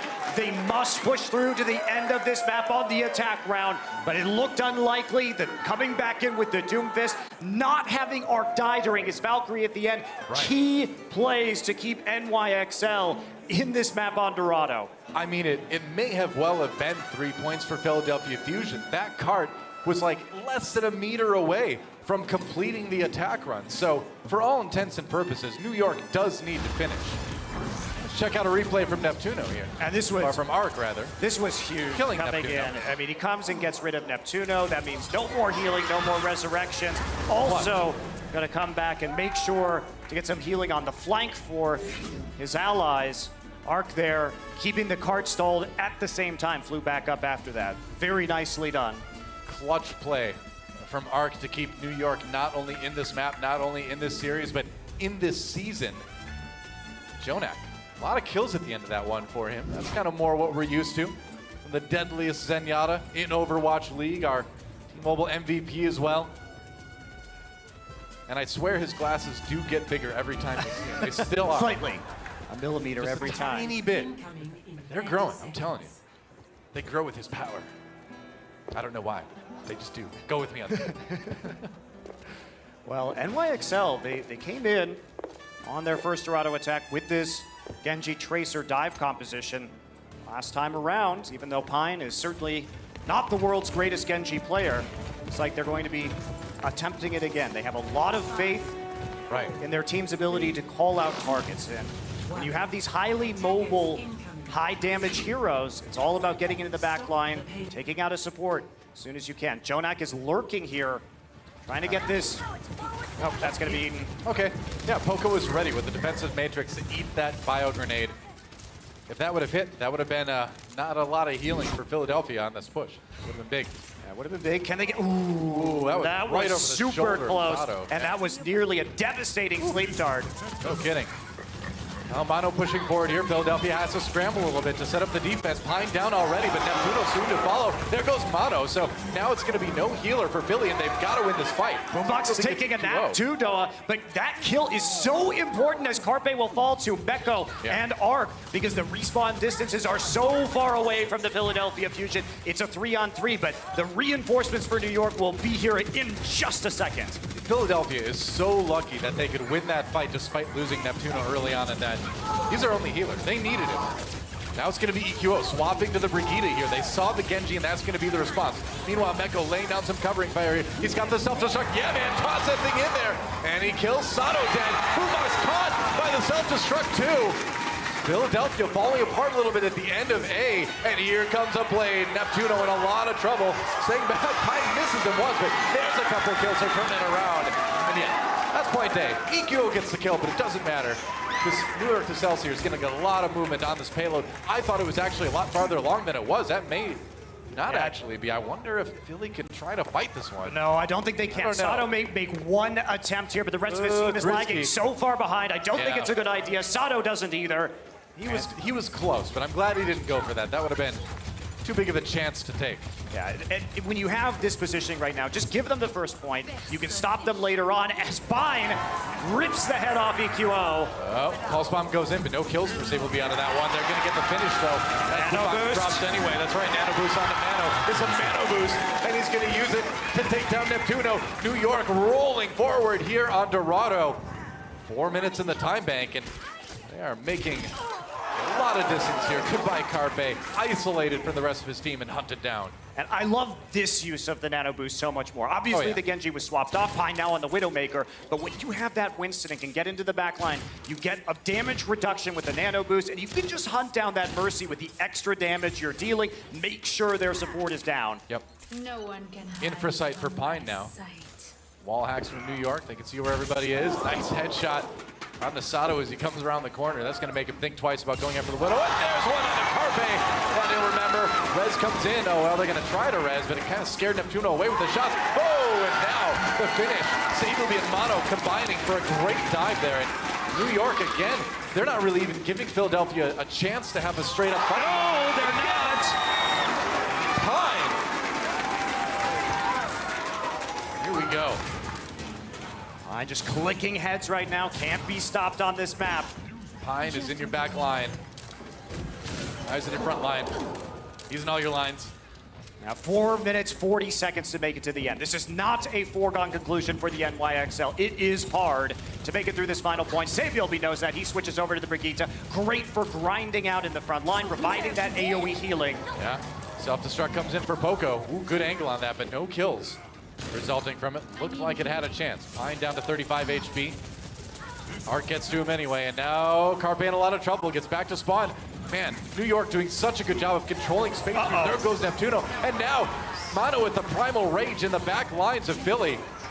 Go back to spawn, Carpe. I mean, that was nearly perfect, but both mercies fell. Arc had to stay alive there. Mano still doing work, though. Again, Boombox down. New York not pushing the payload right now, though. Everyone is all split up. Meko gets back into his mech just in time. You know, Sato's got the primal rage going on the other side of this fight. Mano's finally like, hey, where's everybody? Self-destruct coming in for Meko. No kills out of that one, but Poco does get back in his mech. He did get the self-destruct kill onto Meko's mech, though. That was a Philly holds. Oh my gosh, what? These teams and these fights.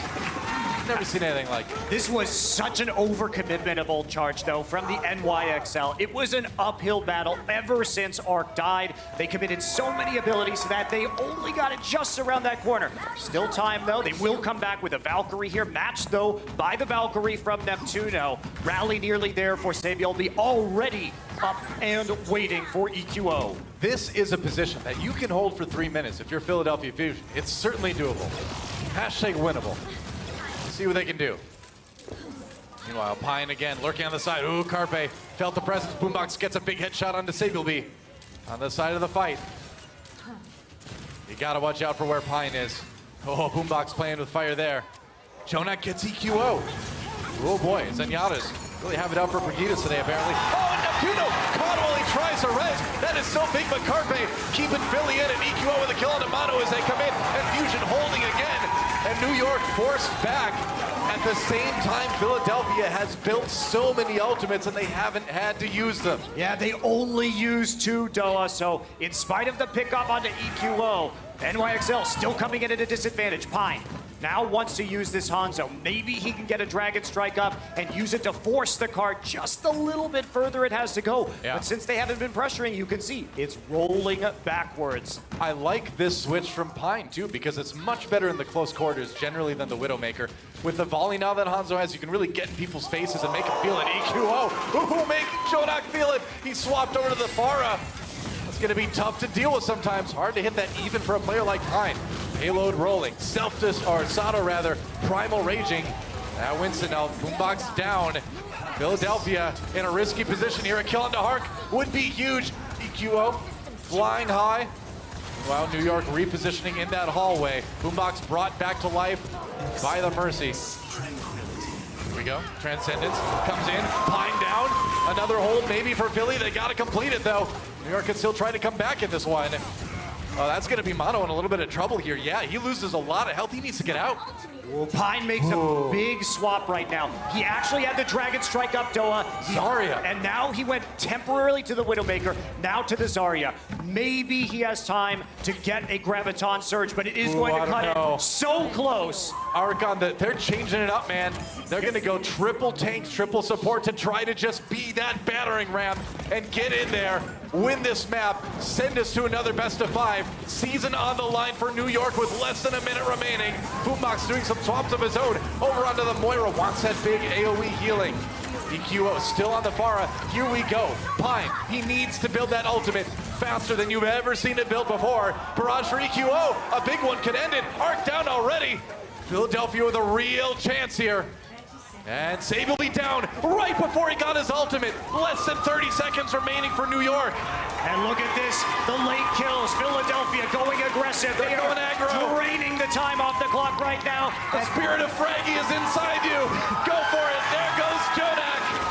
And Philadelphia, 10 seconds until they try to send themselves to the finals. New York, their season on the line. Arc stopped out. There's a Primal Rage. He tries to get through with the Lucio. Sabieli pops out rally, but Arc is down. There's a barrage from EQO. He's getting healed. Carpe down Mono with a big kill there. Philadelphia Fusion, they need to win this fight. New York needs it even more. But there goes Meko's Mek. And there goes Jonak. He swapped onto the 76. And Philadelphia Fusion, have they done it? Have they sent themselves to the Overwatch League Grand Finals? I think they may have. They have. Doa Arc's the only one left there on the point. That is it. Philadelphia Fusion is going to the Grand Finals. The season started.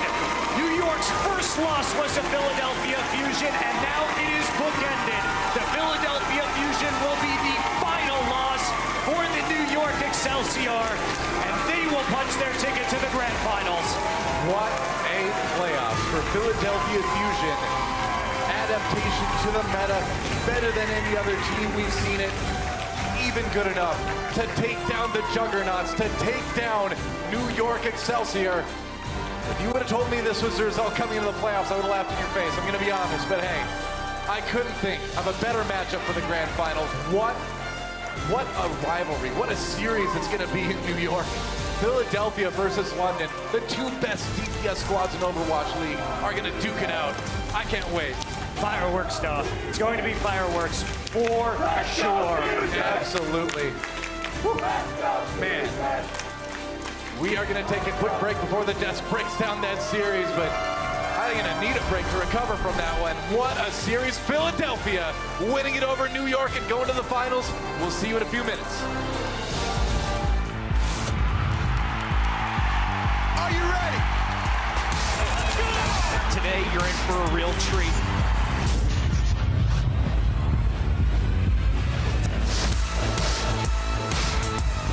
There's no stopping him. That is it. There we go. What a wild match.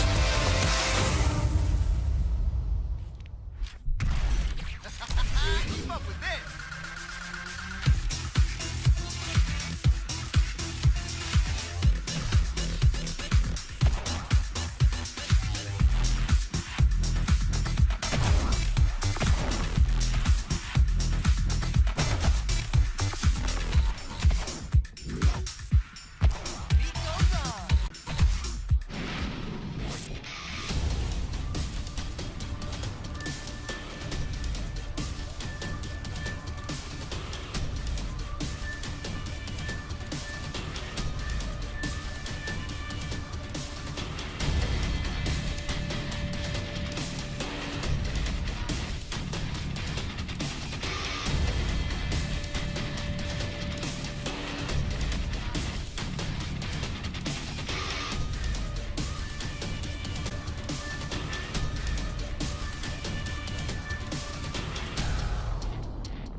Ladies and gentlemen, welcome back into the Blizzard Arena. It's Puckett, Crumbs, and Reinforce on your desk once again. But more importantly, this match is done. It's dusted. It's Philadelphia Fusion moving on to the grand finals in New York City. Incredible stuff, fellas. That was one of the most exciting series we've seen all season, honestly. The tension in the last game with Pipe popping off, but Philly taking it, insane stuff. Let's take a look at the bracket. We've got it updated for you if you're just tuning in. We started with the quarterfinals last week. This week is all about the semis, and we saw the Spitfire seal their deal over the Valiant yesterday. Tonight, the Fusion matched that performance, another 2-0, as they will be heading to play for that $1 million grand prize in the Barclays Center for the Overwatch League Championship. Right now, though, we got to send it down to the floor. We got the epic Hanzo, the Pharah, it's EQO with Zoe. Thank you so much, Puckett. EQO joining me down here, and of course his whole team right behind us. Please give it up for the Philadelphia Fusion. What a clutch match against the #1 seed of this entire season. You came into these players as the lowest seeded team. How did you edge it out? How did you get it done? So not even once we underestimated the strength of our opponents, like New York and Boston, and we pretty much gave everything we had into practice. Like our mentality going to playoffs was, doesn't matter who makes mistakes, you know, all we're focusing on is creating, you know, the best team possible, and so that helped us a lot to beat New York too. All right, well, you definitely did create the best team possible. It was absolutely insane what we saw today on this very stage. Now, looking ahead, London Spitfire will be your opponents up in New York. Any words you have for your opponents, maybe? I mean, we have a long history. Sometimes they beat us, but I think this time it's going to be like stage 4. And I hope they're expecting another, you know, beat down by us. So. All right, let's see what London has for you guys once you meet.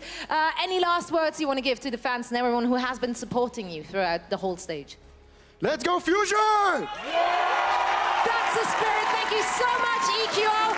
And also, I want everyone to put their hands together for the NYXL. They put up one heck of a season, and it was absolutely fantastic to watch all those guys playing on this stage.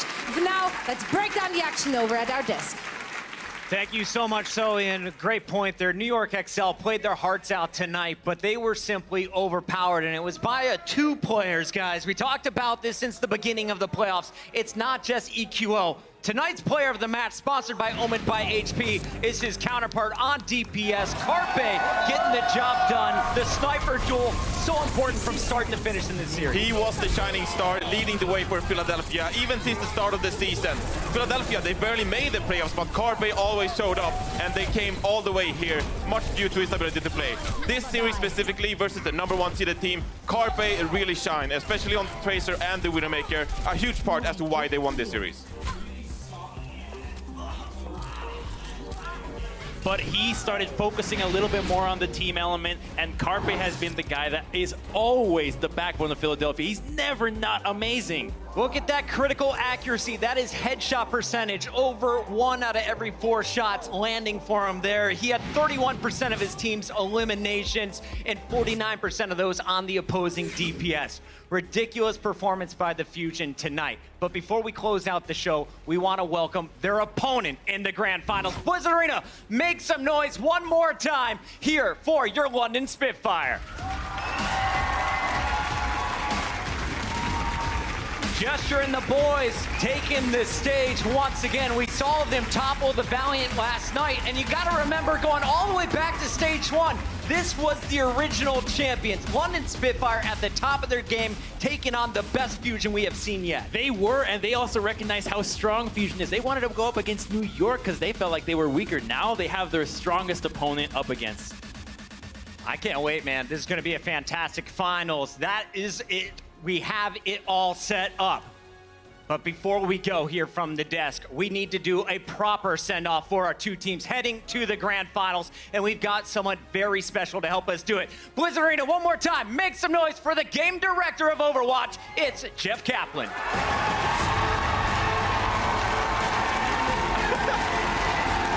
man himself bringing out the big boy trophy.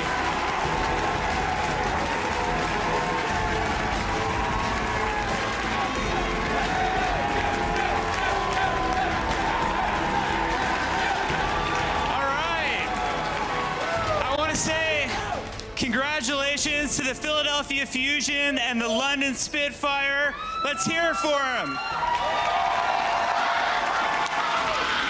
These players have shown us the pinnacle of esports. They've shown us what it means to be top competitors. And next week in New York City, one of these teams is going to take this trophy, and we're so excited for you. So I wish you best of luck on behalf of the Overwatch team and the entire Overwatch community, and we'll see you next week at Barclays Center in New York City.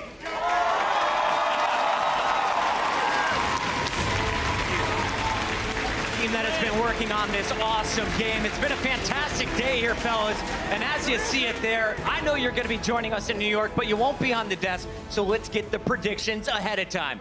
A week from now, who walks away with the title of the inaugural Overwatch League season champion? Philly looked dominant today, but London Spitfire were even more dominant yesterday against the Los Angeles Valiant. I'm going with the London Spitfire for this one. They're going to bring it home. Spitfire fans been happy here in the arena. What about you, Crumbs? Where do you go in this battle? I'm going to go with what we just saw out of Philadelphia. Carpe and EQO, these guys are just so damn good. They're basically runner-ups for MVP of the entire season. They're going to get MVP of finals, and they're going to bring home that $1 million. Can't wait. It all kicks off on Friday. Guys, that is going to do it for us here tonight, but we will be back in the Blizzard Arena 2019 season happening right here in Los Angeles. But the next time you see us, we're in the Barclays Center. It's the grand finals. It's all kicking off July 27th at 4 p.m. Pacific, 7 p.m. Eastern. For everyone here at the Overwatch League, thank you all for tuning in, and we'll see you next Friday.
The Overwatch League is brought to you by Omen by HP, the official PC and display of the Overwatch League.